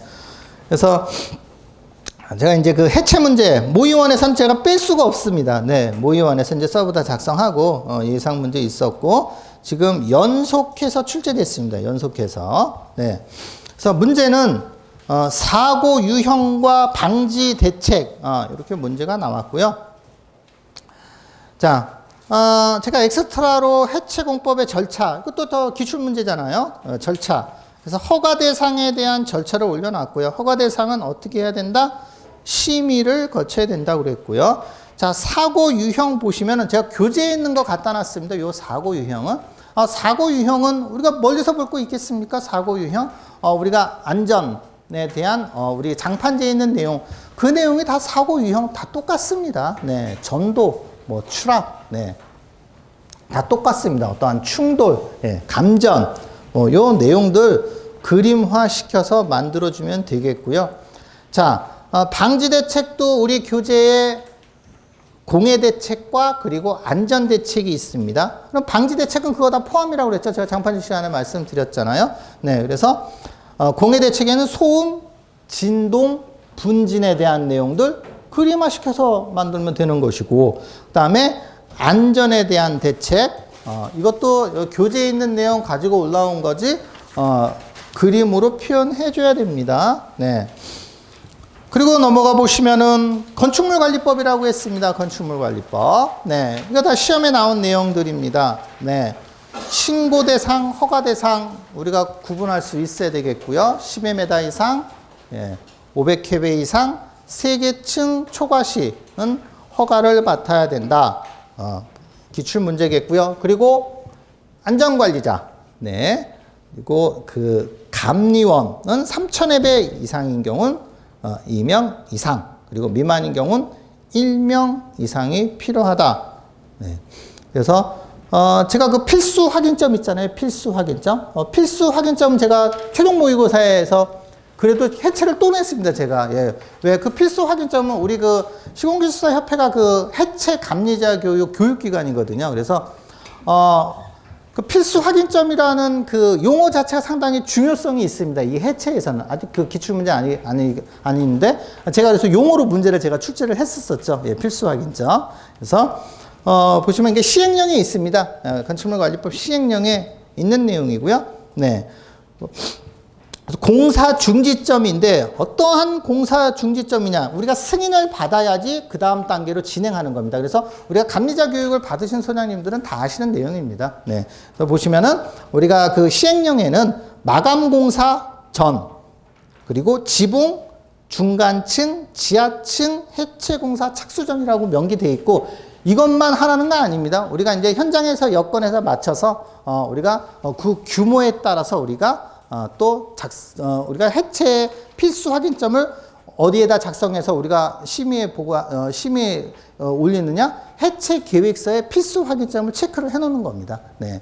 그래서 우리가 필수 확인점이 뭐 4회가 될 수도 있고 5회가 될 수도 있고 6회가 될 수도 있고, 예, 전혀 뭐 상관이 없습니다. 그래서 그 예시까지 해서 제가 용어 문제로 제가 문제를 한번 출제를 해 봤습니다. 네. 그리고 제가 총평에 쓰라는 것도 뭐 하나 있었죠? 네, 사고 난 거 쓰라고 했죠, 사고. 언제 사고 났죠? 21년 6월 9일입니다. 벌써 4주기 되어 있습니다. 4주기, 다음 달에. 네. 이게 광주, 어디죠? 학동입니다, 학동. 화정동 아닙니다. 화정동은 그 분계가 화정동입니다. 막 이것만 헷갈립니다, 막. 면접 때 제가 막 자료 주고 준비하라 합니다. 면접 때 이거 다 그 문제 물어봅니다. 네. 다 제가 이제 준비시킵니다. 네. 그래서 광주 학동에 대한 내용도 우리가 적어주면 되는 겁니다. 예, 광주 학동에 어떤 그 원인이 있었고 어떤 문제가 있었느냐. 네. 그래서 제가 이제 정규반 시간에 제가 해드리잖아요, 이거. 장판지 시간에 이 원인과 그거에 따른 대책이 이런 개념을 알고 있어야지 뭐 이런 문제가 나와도 우리가 어떠한 풀어나갈 수 있는 어떠한 이런 시사적인 요소, 엑스트라가 나올 수 있는 거거든요. 그래서 원인이 뭐라고 그랬죠? 가장 큰 원인? 해체 계획서대로 하지 않은 거죠. 해체 계획서대로 하지 않았다. 이때 해체 계획서는 어떻게 돼 있냐? 그냥 갖다 그냥 붙여놓기 식입니다. 그래서 5층짜리였었는데요. 우리가 5층짜리는 우리가 어떻게 해체하느냐? 3계층을 상부에서 소형 장비가 탑재해서 그래서 이 해체 계획서는 그거를 탑다운이라고 합니다. 해체에서는. 네, 그것도 상부서부터 내려온다고 그래서 3계층을 위에서 먹고 내려오면서 하부층에서 대형 장비로 우리가 1, 2층을 해체하는 요게 이제 일반적인 해체 매뉴얼이었었습니다. 네, 이때만 해도 네, 해체 매뉴얼.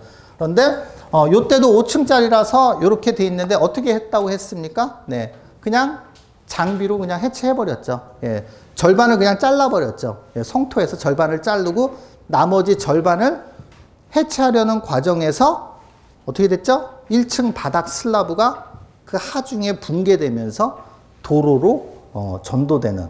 그래서 하필 그 전도된 지역이 버스 정류장이라는 거. 그래서 여기 보시면은 그 신고 대상이라 할지라도 건물 주변의 버스 정류장, 철도 역사, 그리고 횡단보도는 어떻게 한다?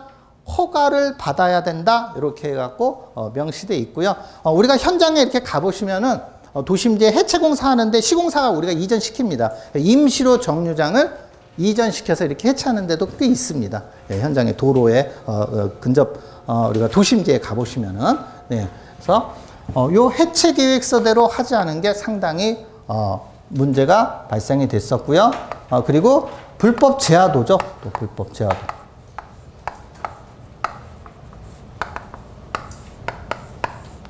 네, 끊이지 않는 이런 불법 제하도다. 네. 그래서 우리가 이제 2달 이후에 이제 그 대책이 발표되잖아요. 그래서 어떤 대책이 발표됐느냐? 상주감리를 둬야 된다. 이제. 그래서 추후에 개정되면서 아까 말씀드린 대로 3,000회배 이상은 2인 이상, 그리고 3,000회배 미만은 1인 이상을 둬야 된다. 라고 지금 변경이 되고 있는 거죠. 네. 그리고 뭘 한다고 그랬죠? 동영상 촬영을 해줘야 된다. 네, 동영상 촬영. 네. 그래서 우리가 내부에서도 다 동영상 촬영을 확인할 수 있습니다. 우리가 올라갈 수 없으니까요. 위층에서 계속 올라가는데 없으니까 예, 동영상 촬영하고 동영상을 촬영하는 게 의무화됐고 허가 대상뿐만 아니라 발주처에서 원하는 신고 대상이라 할지라도 동영상을 촬영하면 동영상 촬영해 주셔야 되겠고요. 이런 내용이 어디에 지금 다 들어갑니다? 착공 신고에 다 이런 내용들을 다 포함시켜야 된다라는 게 기본적인 내용입니다. 그리고 22년 이런 8월 달에 그 다음에 해체랑 허가 대상이 구분하면서 다양한 또 세분화되면서 법들이 개정되면서 이제 나오고 있습니다. 네.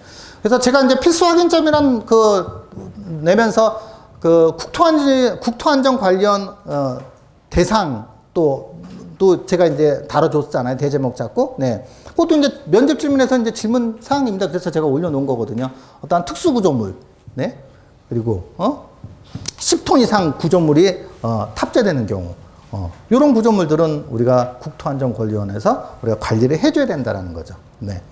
안전관리계획서도 우리가 1, 2종은 국토안전관리원에서 관리하잖아요. 나머지 그 3종은 이제 안전진단 전문기관에서 이제 검토를 하는데, 네. 그래서 이런 광주 학동에 대한 내용, 그리고 변청 과정, 네. 그리고 제가 이제 매뉴얼까지 다 이렇게 해드렸는데, 그래서 요때가 125회에 딱 시험 문제가 나온 거거든요. 그 이후에서부터 이제 계속 해체 나오고, 뭐 계속 이런 지금 4회 연속 나오는 이런 좀 안전 쪽에서도 지금 자주 출제됩니다. 이 해체는. 그래서 지금 4회 출제된 것만으로도 보지 마시고 그 이후에도 계속 출제 가능성이 분명히 있다는 거. 그럼 결국 뭐야? 제가 말씀드리는 내용들. 이런 필수 확인점, 어떤 국토안전 관련 대상, 뭐 이런 내용들도 꼭 적어주시면 좋은 답안이 될 수 있다라는 거죠. 네. 그래서 이런 해체에 대한 내용 알아두시면 되겠고요. 자, 그래서 2교시 이렇게 보시면은 뭐 공부 양에 따라 1번을 많이 어려워하셨습니다. 공부 양이 적으신 소장님들은. 네, 1번 내용 적기가 힘든 내용이고요.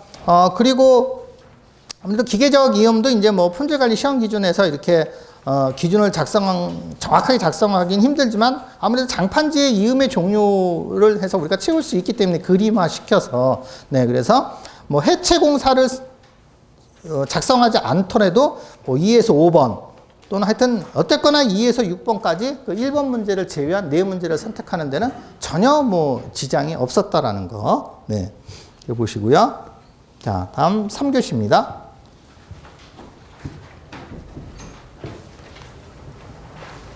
네. 당연히 뭐 예상 문제에 다 있던 내용이고요. 네. 뭐 콘크리트 뭐 개정사항 다 한중 콘크리트에 사용한 내용들이 지금 막 있습니다. 이렇게 별도로 이렇게 문제가 나오고요. PC 문제. 자, 제가 400분 실전 모의고사에서 냈었고, 네, 왜 그 출제가 됐냐 하면 제가 이제 그 장판지 시간에도 말씀드렸죠. 지금 4년 연속으로 출제되고 있다라고. 그래서 제가 출제하고 있다라고 말씀드리고 10to10에서 그래서 또 문제 풀렸습니다. 네, 124회 문제 제가 풀렸는데요. 네, 그리고 이제 중요 문제 모의2에서도 같이 문제 다 풀어봤고요. 네, 사후 확인 제도는 미기출이지만 그 이제 예상 문제에 제가 넣어놨죠. 네, 그래서 이거 사후 확인 제도는 사실 뭐 제가 20년 그 6월 20년 여름서부터 제가 강조했던 내용입니다. 사후 확인 제도는. 네. 이제 지금 나오는 거지만 우리가 층간소음에서는 제가 매회차 사후 확인 제도가 집어넣어줘야 된다라고 제가 뭐 누누이 제가 강조한 내용이죠. 네. 자, 그래서 여기서 이제 4문제를 어떻게 선택을 많이 했느냐 제가 이제 그 선택하신 분들 제가 이제 통화하고 이제 물어보고 이제 하니까요. 자, 같이 보시겠습니다.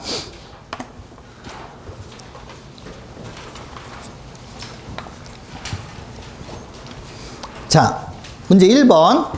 자, 오랜만이죠. 115회 때 나온 문제입니다. 커트널의 결로. 네.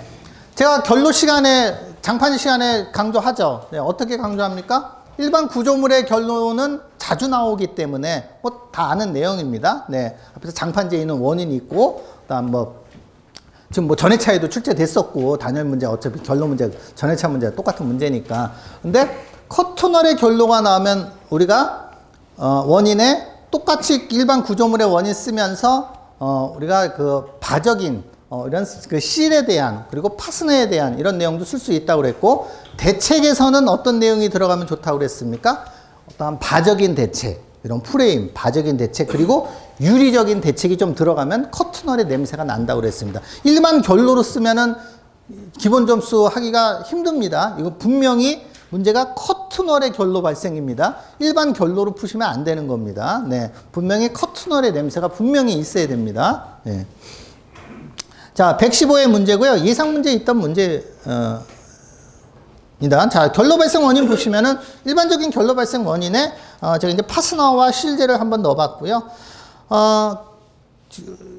결로 발생 대책입니다. 예, 결론은 아니고요. 지금 못한데.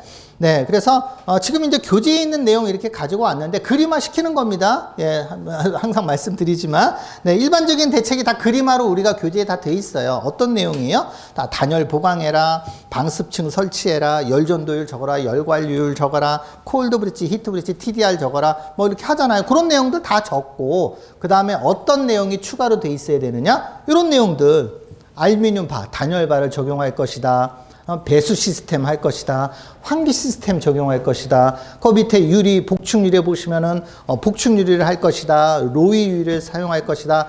아르곤 가스를 적용해서 열전도율을 낮출 것이다. 그리고 우험 엣지는 이제 모서리 부분을 따뜻하게 한다는 건 이제 단열바의 내용이겠죠. 네. 그래서 요런 내용들이 들어가 있어야지 우리가 커트널의 그 냄새가 난다라는 거죠.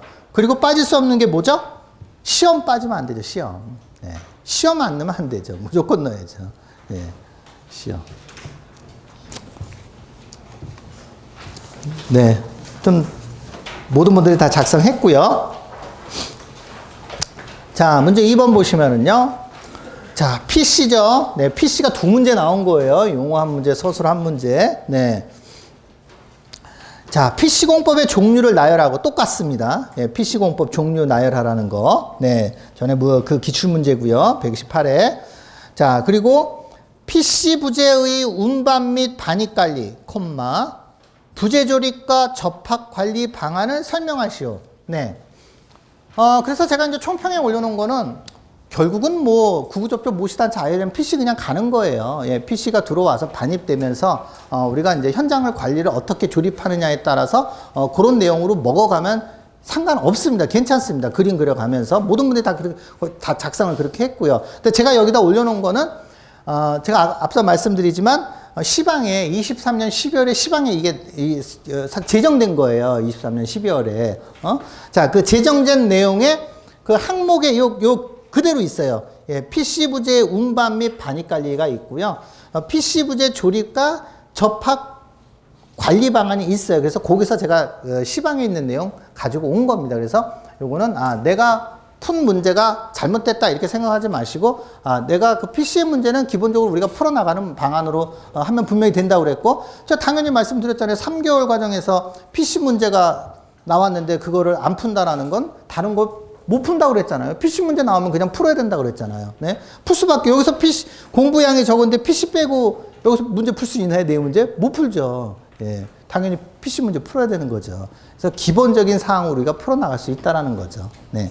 그리고 여기에서 제가 올려드린 내용은 시방에 이제 제정된 내용이니까 이걸 참고로 한번 체크를 한번 해보라 하는 의미에서 올려줬다. 이렇게 보시면 되겠습니다. 그러니까 제가 이거 설명을 해드리는 이런 답안이 모범 답안이 되는 거지 모범 답안을 혼자 가져가서 이게 답안이지 라고 해석하면 완전히 잘못 가는 겁니다. 네. 그래서 이건 제가 시방에 있는 내용을 공부를 한번 해보시라 하고 지금 올려드렸다는 거 보시면 되겠고 당연히 PC 문제가 제가 10-10 장판지 내용 강조했고 10-10에서 같이 물어봤고 제가 124회 출제, 128회 출제, 131회 출제, 133회 출제 계속 1년에 한 번씩 출제되고 있으니까 같이 PC 문제를 같이 또 모의2에서도 같이 제가 이제 문제 풀이를 같이 해봤다 이렇게 보시면 되겠고요. 네. 자, 다음 문제 3번입니다. 네, 오랜만에 나왔습니다. 119회 나왔습니다. 네. 왜 이렇게 어렵게 나왔는지 모르겠습니다. 콘크리트 구조의 수직 부재와 수평 부재의 콘크리트 설계 기준 강도가 서로 상이한 경우 분리타설 그냥 119회에는 VH 분리타설이라고 나왔거든요. 모르게 어렵게 해석했는지 무슨 문제인가 한참 읽었습니다. VH네.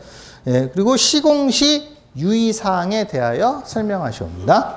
자, 장판지 시간에 제가 타설에서 VH를 설명을 해드렸죠. VH를. 그래서 현장에서는 제가 총평에서 올려놨지만 어떻게 말씀드렸습니까? 현장에서는 어떻게 타설한다? 그거 600 내민기를 확보하고 이제 우리가 폼 대고 하고 그 다음에 콜드 조인트 발생하지 않게 또 타설하고 하려면은 상당히 현장에서 작업할 수가 힘든 거거든요. 콜드 조인트 또 발생되기 때문에. 그래서 현장에서 여유 있게 막 1200 이상 확보를 쭉 빼버리고 그 다음에 콜드 조인트가 발생되지 않게 수평 부대를 타설한다. 이렇게 보시면 되겠습니다. 네. 그래서 일반적인 그 내용, VH 분리 타설, 당연히 1.4배 초과시와 1.4배 이하 이거 당연히 구분해서 써야지 그게 답이겠죠. 예, 이거를 구분하지 않으면 안 되겠죠. 1.4배 초과. 예. 근데 제가 이제 심의 들어가 보면은 어떤 거는 또 수직 부재가 또 그 수평 부재가 더 강한 이런 부재가 강도가 더 수직 부재보다 상향된 부재가 간혹 또 있습니다. 네, 간혹 있고요. 예. 제가 이제 전 회차의 내구성 기준 압축 강도를 제가 상당히 강조를 해서 말씀드렸는데, 지금 제가 이제 도면을 이렇게 보면은 지금 현재 하고 계신 현장도 마찬가지일 겁니다. 보통 지하층에 지상 10개층, 그 다음 20몇 층까지 일반적으로 올라가는 주상복합이라 하면은 지하층은 보통 24메가파스칼 이렇게 하고요. 그 다음에 8, 9층, 10층까지 24메가파스칼, 그 다음에 27메가파스칼, 그 다음 상부는 30메가파스칼 이렇게 치는 현장도 많이 있습니다. 네. 그런데 이제 사실은 내구성 기준 압축 강도에 의하면 어떻게 해야 됩니까? 지하층도 어떻게 해야 된다? 예. 30메가파스칼 이상 해야 됩니다, 이제. 내구성 기준 압축 강도에서 가이드라인이 나왔다고 했지 않습니까? 거기 다 돼 있습니다. 네. 왜 그렇게 되겠습니까? 염해를 갖고 들어온다라는 거죠. 예, 염해에 노출된다라는 거죠. 지하주차장도. 네. 그런 것도 한번 참고로, 뒤에 또 이거 그 문제에서 제가 또 내구성 기준 압축한 또 빼놨습니다. 네. 보시고요. 자, 그 분리타설하는 방법 물어보고, 여기서 시공시 유의사항 물어봤습니다. 결국은 그래서 시공시 유의사항은 뭐죠? 예, 콘크리트 타설하는 거기 때문에, VH 분리타설. 콘크리트 타설하는 개념에서 타설 전중으로 나눠서 콘크리트 타설하는 개념으로 그냥 우리 교재에 있는 내용 올려놨습니다. 참고로 어떻게든 써도 상관이 없는데 우리가 타설 중에 보시면은 콜드 조인트에 유의해야 된다라는 게 참 중요하겠죠. 우리가 선타설과 후타설 하는데 우리가 콜드 조인트가 발생되지 않게 우리가 타설하면 좋을 것 같습니다. 네. 다 선택할 수 있는 문제겠고요. 자, 이제 저한테 설명을 들으셨거나 우리 학원에서 수업을 들으신 소장님은 이거 제가 20년도 서부터 제가 떠들었던 내용입니다. 승간 사후 확인제도. 네, 20년도서부터. 네, 출발 20년도에 이제 국토부에서 이제 제정된다고 이제 나왔거든요. 22년 초에 발표할 것이다. 그래서 22년 7월 달부터 시작할 것이다 나왔는데 22년 8월 4일서부터 시행할 것이다 해서 22년 초에 이게 발표된 거거든요. 자, 그래서 사후 확인 제도가 나오면 제가 이제 혹시 용어로 나오지 않을까 이렇게 봤는데 이제 서술로 나와서 이제 과연 이제 채우는 게 이제 만만치 않은 거죠. 자, 그래서 제가 장판지 시간에 제가 암기 시켰고요. 장판지 시간에 이제 개정된 사항 우리가 기준 암기 시켰잖아요. 자, 개정된 사항. 그래서 제가 시험하고 시험의 변형서부터 자, 제가 암기법 다 해드렸죠. 다 기억나시죠? 네. 이것도 모르시는 분도 계세요. 아직도. 통합된 거, 요거 모르시는 분 계시거든요. 자, 요 통합된 것만 간단하게. 네. 우리가 경량 충격음이 있고, 중량 충격음이 있죠? 빠르게. 예. 요게 이제 통합된다라는 거였죠. 통합. 예, 통합됐다. 그래서 1등급, 2등급, 3등급, 4등급 통합됐고, 여기 경량이 58dB를 기억하라고 그랬죠. 중량이 50dB 기억하라고 그랬고, 요거를 통합이 49dB로 통합됐다라고 제가 장판 시간에 해드렸습니다. 그래서 빠른 속도로 지금 해드린 겁니다. 네. 그래서 이건 50 줄어든가 암기하기 편하다고 그랬어요. 네. 그래서 53, 48, 너무 붙였네요. 네. 3, 2, 1. 네. 48, 43이 되는 거죠. 그래서 이건 레벨이라고 그랬고, 레벨. 이건 초과. 자, 요게 이하죠? 요게 초과입니까? 요게 이하입니까? 요거 그대로, 바뀌었나요, 이게? 이거 바뀌었습니다. 네. 그래서 요거 그대로 가져오면 된다고 그랬죠. 그죠? 네. 요거 그대로 가져오면 된다고 그랬죠. 네. 그대로 가져오면 된다. 그래서 중량도 이제 요건 50인데, 요게 3, 4, 3으로 줄어든다고 그랬죠. 요것만 헷갈리니까. 3, 4, 3으로 줄어든다. 3, 4, 3으로 줄어든다고 그랬죠. 네. 그래서 레벨. 그래서 요건 이하고, 이건 초과죠. 초과. 결국 뭐야? 그럼 그대로 가져오면 된다고 그랬잖아요. 47, 43, 40. 이거를 써먹으라고 했습니다. 왜 써먹어? 사전 인정 제도가 지금 현존하기 때문에. 예. 왜냐면 22년 8월 4일 이후에 사업 승인 이후만 지금 통합된 거지 그 이전 거는 사전 인정 제도를 한다고 그랬잖아요. 같이 써라는 한 거죠. 같이 쓰라. 예, 같이. 그게 이제 49dB로 통합됐습니다. 암기하기도 쉽게 됐죠? 몇씩 줄어든다고 했습니까? 4씩 줄어든다고 그랬죠? 예. 네, 레벨이고요. 네, 초과. 이거 그대로 가져오면 된다고 그랬죠. 45, 41, 37. 네.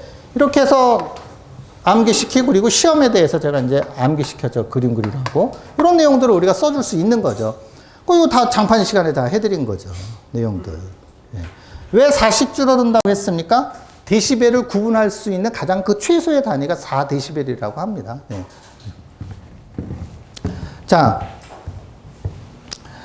그래서 정리를 해봤습니다. 사후 확인제도, 정의, 사용권자가 확인도를 의무화한다, 적용 대상 22년 8월 4일, 다 아는 내용입니다. 30세대 샘플, 뭐 5%인데 2% 시작한다. 바닥 충격은 개선, 중량 충격은 경량 충격은 개선되어 있는 상황. 그래서 중량 충격음이 임팩트볼로 바뀌었다고 그랬죠. 네, 그 내용 다 설명했습니다. 그래서 주체별 역할 그리고 경량 충격음, 중량 충격음이 통합됐다라는 거 제가 이렇게 다 그 그림까지 그리면서 다 설명해드렸습니다. 장판 시간에 다 해드리는 겁니다. 그래서 좀 134회 때는 공동주택 바닥 충격음도 시험에 나왔잖아요. 그리고 층간소음이 130회 때 시험에 나왔기 때문에 제가 계속 층간소음에 대한 문제를 같이 풀렸고요. 자, 그래서 성능 기준 미달시 보완 시공이 있잖아요. 네, 요게 그 23년 8월 달에 그 LH에서 보완 시공 적용 가이드라인이 이제 나왔거든요. 그래서 그 총 6가지입니다. 뭐 흡음, 뭐 차음, 뭐 흡음, 흡차음은 같이 하고, 그 다음에 요, 고성능 바닥 마감재까지 이렇게 해서 6가지인데, 거기서 제가 이제 2가지를 빼놨습니다. 그래서 2가지를 샘플로 흡음 보강을 이렇게 할 것이다. 그 다음에 그 바닥 마감재를 통해서 우리가 보완 시공을 할 것이다. 네, 이렇게 한번 만들어 봤고요. 문제는 있습니다. 이제 문제가 뭐야? 이게 지금 권고사항이라는 거죠. 권고사항인데, 올 초에 지금 이것도 이제 법적으로 규제될 수 있게 이제 입법 그 예고가 됐습니다. 이제 그래서 상당히 지금 긴장 상태입니다. 그래서 22년 8월 4일 이후니까 23년도서부터 제가 말씀드렸거든요. 23년도에 2개소가 그 생활형 주택에서 2개소가 나왔는데 그건 이제 통과됐다고 하고요. 24년도에 제가 이제 9월 달에 발표한 거 보고 13개소인데 10개소는 통과하고 3개소가 지금 통과를 못 했다고 하거든요. 그래서 그게 이제 한 50개소가 이제 작년에 이제 나오고 대규모 물량은 올해 다 나온다고 하거든요. 올해. 그래서 분명히 올해 나오면 문제가 발생될 수 있다라는 거, 이런 개념들도 한번 좀 알고 계시면 제가 뭐 수없이 지금 말씀드리는 내용입니다. 네. 그리고 5번입니다. 그래서 출제 문제가 되지 않았지만 제가 모의고사 풀면서도 말씀드리고 예상 문제에도 사후 확인 제도가 있었죠. 네. 문제 5번. 네, 공동도급입니다. 네, 공동도급 나왔습니다. 자, 기출문제 보시면은 공동도급, 순수 공동도급은 119회 나왔고요. 125회 때는 공동이행 방식과 분담 이행 방식의 장단점에 대해서 이제 물어봤었거든요. 네. 그래서 공동도급, 모의고사에서 같이 풀어봤고요. 네. 예상 문제. 뭐 기본 문제죠. 네. 근데 어떻게 채울 수 있느냐가 문제겠죠. 네. 장판지 시간에 공동도급 언급해드렸고, 공동이행과 분담이행 주계약자형으로 이제 풀어나갈 수 있고, 주계약자형은 결국 뭐예요? 연대 책임을 하면서 우리가 50% 실적을 인정받는다. 그런 내용을 가지고 있고, 거기에 그런 개념을 갖고 있으면 장단점이 나올 수 있겠고요. 그래서 주계약자 관리 방식의 활성화 방안 이렇게 나왔는데, 사실 내용을 이렇게 깊이 파고 들어가려면 어렵습니다. 이거 주계약자형을 어떻게 활성화하기 위해서. 그래서 일반적인 내용, 우리가 어떻게 공동도급을 활성화하는 내용으로 우리가 답안을 만들었습니다. 그래서 작성하신 분들도 그냥 우리가 공통 아이템의 개념으로 이렇게 풀어나갔다. 이렇게 보시면 되겠습니다. 자, 다음 문제.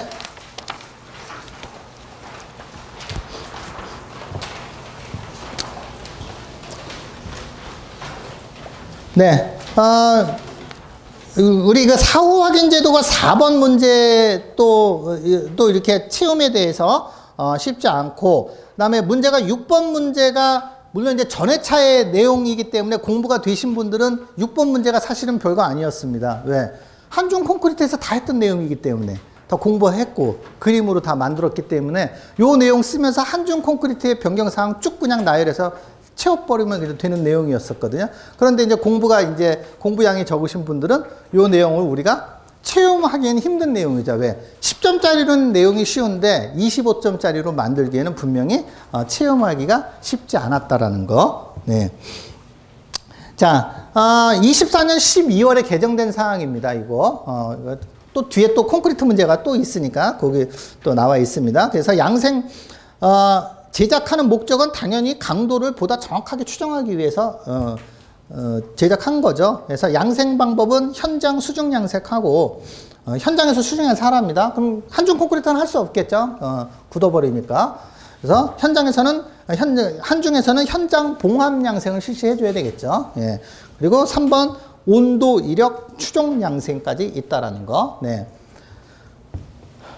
그리고 그 추가로 그 품질 검사, 예, 이런 현장 양생 공시체는 우리가 어떤 강도를 기준으로 한다? 품질 기준 강도를 기준으로 한다라는 거. 그거 좀 틀린 거죠. 네, 품질 기준 강도. 그래서 또 품질 기준 강도 뭐 다 그 저도 계속 저 문제를 내고 있는데 또 공부 이제 시작하시는 분들은 모를 수가 있으니까요. 네. 그래서 품질 기준 강도가 기준이 되는 거고요. 그 밑에 그 3번에 보시면 품질 기준 강도는 뭐죠? 콘크리트 설계 기준 압축 강도와 내구성 기준 압축 강도가 중 큰 값으로 정한다라고 이렇게 보시면 되겠습니다. 21년에 제정됐는데 아직까지 현업에서는 이게 품질 기준 강도로 이렇게 활용도는 사실은 아직 안 되고 있습니다. 네. 그래서 그런 것들도 지금 면접에서도 물어보기도 합니다. 왜 품질 기준 강도가 이렇게 현업에서 이렇게 그 활용이 되지 않느냐, 뭐 이런 식으로도 물어보고 있습니다. 네. 그래서 그 현장 양생 공시체의 강도는 품질 기준 강도를 기준으로 한다. 네. 그래서 3교시 문제 이렇게 보시면은 네.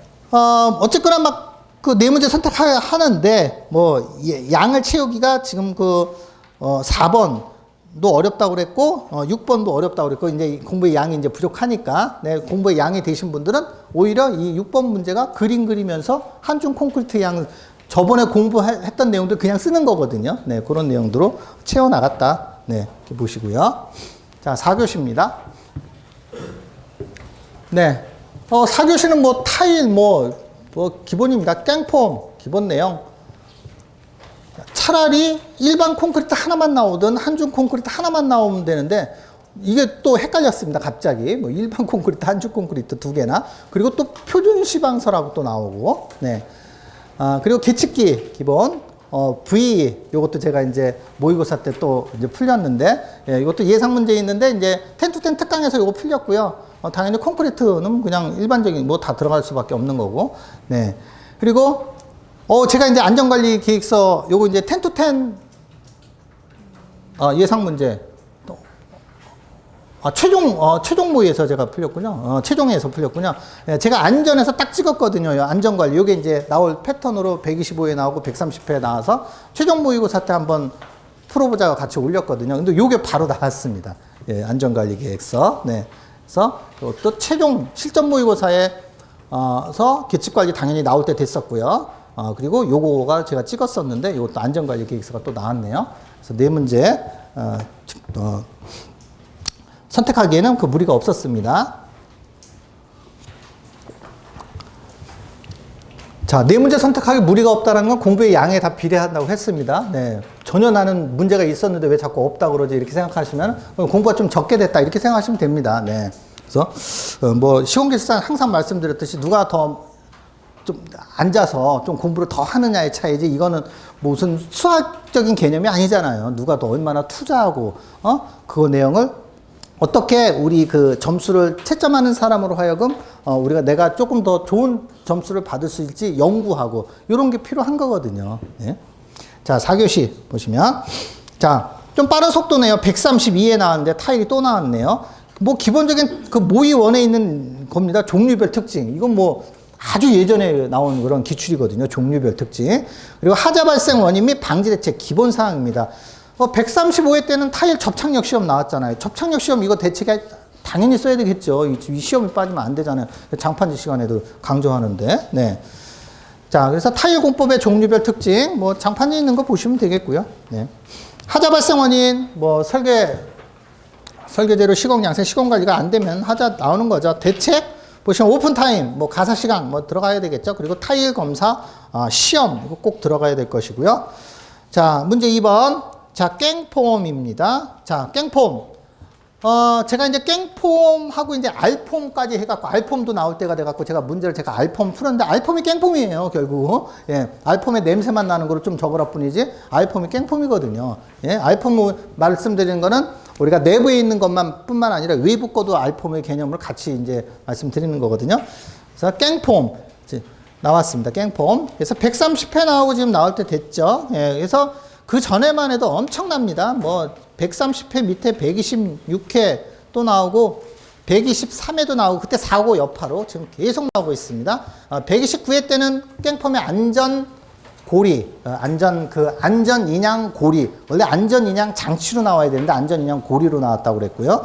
예. 그래서 여기서 물어보는 건 제작 시 검토 사항이죠. 제작 시 고려 사항이 118의 문제랑 똑같고요. 자, 그래서 깽폼의 구성 요소, 이것도 이제 118에 나왔기 때문에 우리가 구성 요소를 알아야지 우리가 대책을 쓰는 거예요. 구성 요소를 가지고 대책에다 쓰는 거거든요. 그림 그리면서. 네. 그래서 구성 요소 제가 엑스트라로 올려놨고요. 깽폼 제작 시 세부 검토 사항 보시면은 뭐 발판 단수, 뭐 타워 크레인 깽폼 나누기도 뭐 기본적인 거죠. 그리고 폼 타입 내부와 외부의 폼 타입을 결정하고 중요한 건 안전성을 검토한다는 거죠. 뭐 사다리, 발판, 코너 마무리 등의 안전성 검토한다. 구조 계산을 통해서 해서 교재에 있는 내용 가지고 왔고요. 그래서 제작 시 검토 사항. 그리고 설치 시 유의사항은 당연히 아까 그 구성 요소에 있는 내용 가지고 와서 작성하면 되겠고요. 그리고 그 11번에 보시면은 깽폼 인양용 안전 장치가 깽폼 인양용 안전 고리로 129회 때 10점짜리로 나왔거든요. 네. 그래서 사실 우리가 특허받은 게 깽폼 인양용 안전 장치로 특허받은 거거든요. 그래서 현장에 가면 이거 다 있습니다. 깽폼 인양용 안전. 좀 상부 볼트에서 그 체결이 올라갈 수 있도록. 그래서 제가 이거 좀 모르시는 분도 계시기 때문에 제가 이제 순서에서 가져다가 이렇게 올려놨습니다. 그래서 같이 샤클에 잡혀야지 우리가 그 볼트를 해체할 수 있다라는 거. 네. 그리고 당연히 구조적 안전성 확인 대상 가설 구조물입니다. 그래서 또 표현해 주시면 되겠고요. 자, 3번. 자, 도대체 뭘 쓰라는 건지 모르겠습니다. 네. 표준 시방 서중 일반 콘크리트와 한중 콘크리트의 품질 확보 방안입니다. 네. 그래서 지금 그 5월 시험인데 한중 콘크리트가 시험에 나왔습니다. 물론 이제 일반 콘크리트랑 같이 비교돼서 나온 내용이고 결국 뭐야? 지금 이 콘크리트를 상황 봤을 때 뭐 현장 양생 공시체도 이제 3교시 6번에 나왔잖아요. 그래서 이런 개정된 사항을 조금 넣어주면은 이게 답안이 되지 않을까 일반 사항에서. 그래서 굳이 뭐 문제에서 표준 시방 서중이라는 이런 단서를 달았기 때문에 한번 보시면은 일반 콘크리트 품질 확보 방안 뭐 공장 선정서부터 아이템 보세요. 제가 그 장판 KCS에서 같이 그냥 갖고 왔습니다. 참고해서 이제 보시라고. 자, 그리고 내구성에 대한 지정. 아까 말씀드린 거죠. 내구성 기준 압축 강도 제가 제가 막 최종 모의고사에도 문제 풀린 거. 일반과 탄산화, 그리고 염해, 동결융의 황산염의 5개로 등급이 나눠져 있다는 거죠. 자, 그리고 굵은 골재 최대수 슬럼프가 뭐 장골재 이런 것도 다 우리 그 교재에 있는 내용입니다. 그리고 추가된 것들이 뭐야? 압축 강도 품질 시험. 네. 또 현장 양생 공시제, 이거 시험 나온 거죠. 3교시에. 그리고 강호시 타설, 우리가 24년 12월에 강호시 타설 이제, 우리가 3mm 이제 초과되면은 우리가 타설 금지입니다. 그 유예기간 3월달까지 끝나고 지금 4월서부터 시행됐습니다. 네, 그거 체크해 주셔야 됩니다. 그리고 단위 수량 시험은, 지금 이제 현재 작년서부터 시행하고 있지만 원래는 22년 9월달서부터 이제 KCS에 올라갔죠. 그 화정동 사고 이후에. 그리고 한중 콘크리트에서 요번에 개정 사항들이 있잖아요. 자, 혼화재 30%로 제한됐다는 내용 올려줬고요. 그리고 다음 쪽 보시면은, 그리고 기온에 따른 보존값, 그리고 일반적인 뭐 빙설 제거서부터 초기 동해 받지 않도록 초기 양생한다는 것도 이것도 22년 9월 달에 이거 추가된 거예요. 소요 강도를 확보될 때까지 5도씨 이상 유지하고 소요 강도 확보 도달 후 2일간은 구조물 어느 부분도 0도씨 이상이 되도록 유지하도록 한다. 요것도 이제 그 22년 9월 달에 이제 추가된 내용이거든요. 그리고 적산 온도 당연히 기본적인 거고요. 이런 내용으로 제가 이제 만들었습니다. 이렇게 만들라는 게 아니라 이런 시방서에 있는 내용들이 들어가 줘야 된다는 거겠죠. 자, 문제 4번 기본적인 내용입니다. 네. 이것도 제가 문제 풀었죠. 네. 장판지에서 말씀 최종 실전 모의 풀었습니다. 왜 풀었냐? 이제 나올 때 됐으니까 또, 네. 나올 때 돼서 풀었습니다. 네. 그 종류 및 계측 항목, 설치 위치, 뭐, 충분히 다 작성되셨고요. 자, 5번 같은 경우가, 채우기가 조금 쉽지 않았죠? 이것도 V도 제가 말씀드렸죠? 127에 나오고, 22년도 나오고, 23년에 132에 10회 나오고, 132에 24년에 132에서도 1년에 지금 한 번씩 나오고 있는 거거든요. 그래서 요번에도 또 같이 10to10에서 모의고사 문제에서 130회 문제를 제가 풀었거든요. 그래서 업무 절차는 똑같습니다. 업무 절차는 우리 교재에 있는 거 똑같고요. 예, 그래서 준비 단계, 분석 단계, 실행 단계에서 조금 더 세분화돼서 올려놨고, 기능 분석 단계는 여기 들어갑니다. 분석 단계 안에 있는 겁니다. 우리 그림도에 그 기능 분석이 별도로 있는데, 요게 분석 단계 안에 그 기능 분석이 들어가 있거든요. 그리고 이제 VP와 VCP의 차이점, 네, 시공이냐 아니면 설계 단계냐, 그래서 구분해 봤습니다. 자, 6번 문제는 제가 모의2에서도 문제 풀렸고, 네, 최종 실전 모의고사에서 문제 풀렸습니다. 예, 왜냐? 125회 문제, 130회 문제, 그다음 나올 때 돼서 제가 그 두 문제가 짬뽕 돼서 이렇게 나왔다라는 거, 안전관리. 그래서 제가 강조해 드리는 게 뭐를 강조해 드렸다? 그림을 못 그린단 말이에요, 그림을. 그래서 제가 그림을 어디에서 그림을 그려주면 이거 채워진다. 제가 가르쳐 드렸고요. 자, 그럼 한번 보시면요. 당연히 건설공사 종류는 암기 당연한 것이고요. 기본적인 거죠. 이건 기출문제죠. 설계 안정성 검토, 이건 기출문제잖아요. 예. 자, 수립기준. 이게 제가 건진법의 시행규칙에 있는 내용이에요. 그대로 올려놨고, 제가 모의고사, 모의2 문제 풀면서도 요것도 같이 첨부해서 제가 톡방에서 줘서 이거 암기하세요. 그럼 그림을 제가 어디서 그릴 수 있느냐. 자, 한번 봐보세요. 자, 이번에 현장 특성 분석에서 현장 여건 분석 보면 두 번째 점은 시추주상도. 현장 분석하려면 시추주상도 있어야 되잖아요. 그럼 그림 그리는 거예요, 시추주상도. 자, 그리고 3번에 보시면 안전관리 대책에서 주변 침하, 우리는 주변이거든요. 이거는 건지법이니까. 그럼 뭐 해야 돼요? 계측관리 그림 그리는 거죠. 계측관리. 자, 그리고 공정매 안전점검계 이거 표로 만들 수 있잖아요. 자체 안전점검, 정기 안전점검, 정밀 안전점검, 건지법에 대한 우리가 그 안전점검이 있잖아요. 자, 그리고 긴급조치 계획에서도 화재 나면 화재 감시자 우리가 쓸 수 있고, 아니면 비상 임시 소방시설 우리가 쓸 수 있거든요. 그래서 출제된 거. 자, 가장 많이 우리가 그림 그릴 수 있는 게 요거예요, 요거. 공종별 안전관리 계획. 그럼 뭐예요? 뭐 있어요? 가설공사. 콘크리트는 콘크리트만이에요? 철근 거푸집 다 해요, 이거.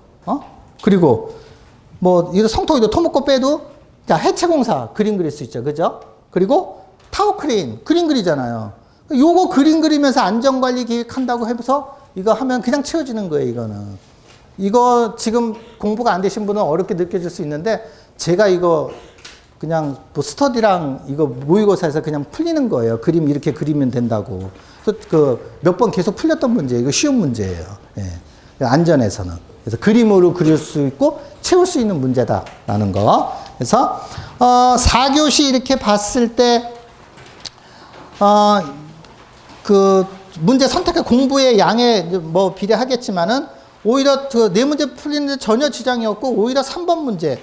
도대체 일반 콘크리트와 한중 콘크리트 품질 관리를 어떻게 하라는 거, 뭘 쓰라는 거에서 의문을 달았지만, 그냥 콘크리트로 때려서 그냥 다 집어넣으면은 점수가 나온다라는 거죠. 네. 무슨 말씀 아시겠죠? 자, 그래서 4교시까지 이렇게 봤는데요. 자, 한 가지 또 짚어볼 게 결국 뭐예요? 제가 복귀하고 이런 그 내용을 알고 있으라는 게 결국 전에 차 나온 게 또 나왔단 말이에요. 그럼 그 다음에 차도 또 나올 수 있어요. 전에 차에도 마찬가지였죠. 그죠? 그 전전의 차에도 또 마찬가지. 6문제가 나왔었어요. 전에 차에도 3문제 나왔고. 좀 요번에 차도 굳이 따지자면은 공통가설 나왔죠. 그죠? 그리고 철근의 이음, 기계적 이음 나왔죠. 그리고 해체공사 또 나왔어요. 그래서 따지고 나면 한중 콘크리트 나왔는데 한중 콘크리트 또 나온 거예요, 결국은. 그럼 결국은 뭐야? 전에 차 나왔던 문제들이 이렇게 연속적으로 나온다는 건 지금은 뭐야? 요즘의 것들, 요즘의 이런 문제들이 계속 나올 수밖에 없다라는 거. 그래서 제가 요즘 문제들을 계속 풀리고, 모의고사, 모의2에서도 기출문제를 자꾸 풀리고, 요즘에 나온 문제를 풀면서 제가 연습을 시켜드리는 거거든요. 네. 그래서, 정리를 하겠습니다. 자, 일단은 지금 지금까지 시험 봤고요. 아직 시험이 한 번 더 남았습니다. 네. 그래서, 지금 그 절차에 맞는 과정을 준비하시면 되겠고요. 그래서 상담이 필요하면 저랑 같이 다 상담해 주시면 되겠고요. 네. 그리고, 지금 정규반에 계신 분들은 당연히 모의고사를 하면서 우리가 그 기출문제를 숙지하면서 내 서브를 만들면은 분명히 자신감이 생깁니다. 내 서브 없어도 합격한 분 계시는데 있습니다, 분명히. 그런데 제가 이렇게 봤을 때 서브를 만들어 놓아야지 내가 편안하게 답안을 쓸 수 있다라는 거예요. 그런 분들이 더 많아요. 서브 없이 작성하시는 분보다 서브가 있고 작성하시는 분들이 훨씬 더 효과적으로 작성할 수 있고 겁을 내지 않아요. 네, 그래서 다음 지금 요번 시간은 요거로 마치고, 지금 OT, 원장님 OT 간단하게 하고, 그 다음 모의고사에 대한 제가 그 내용들은 제가 또 수업하도록 하겠습니다. 자, 수고들 하셨습니다.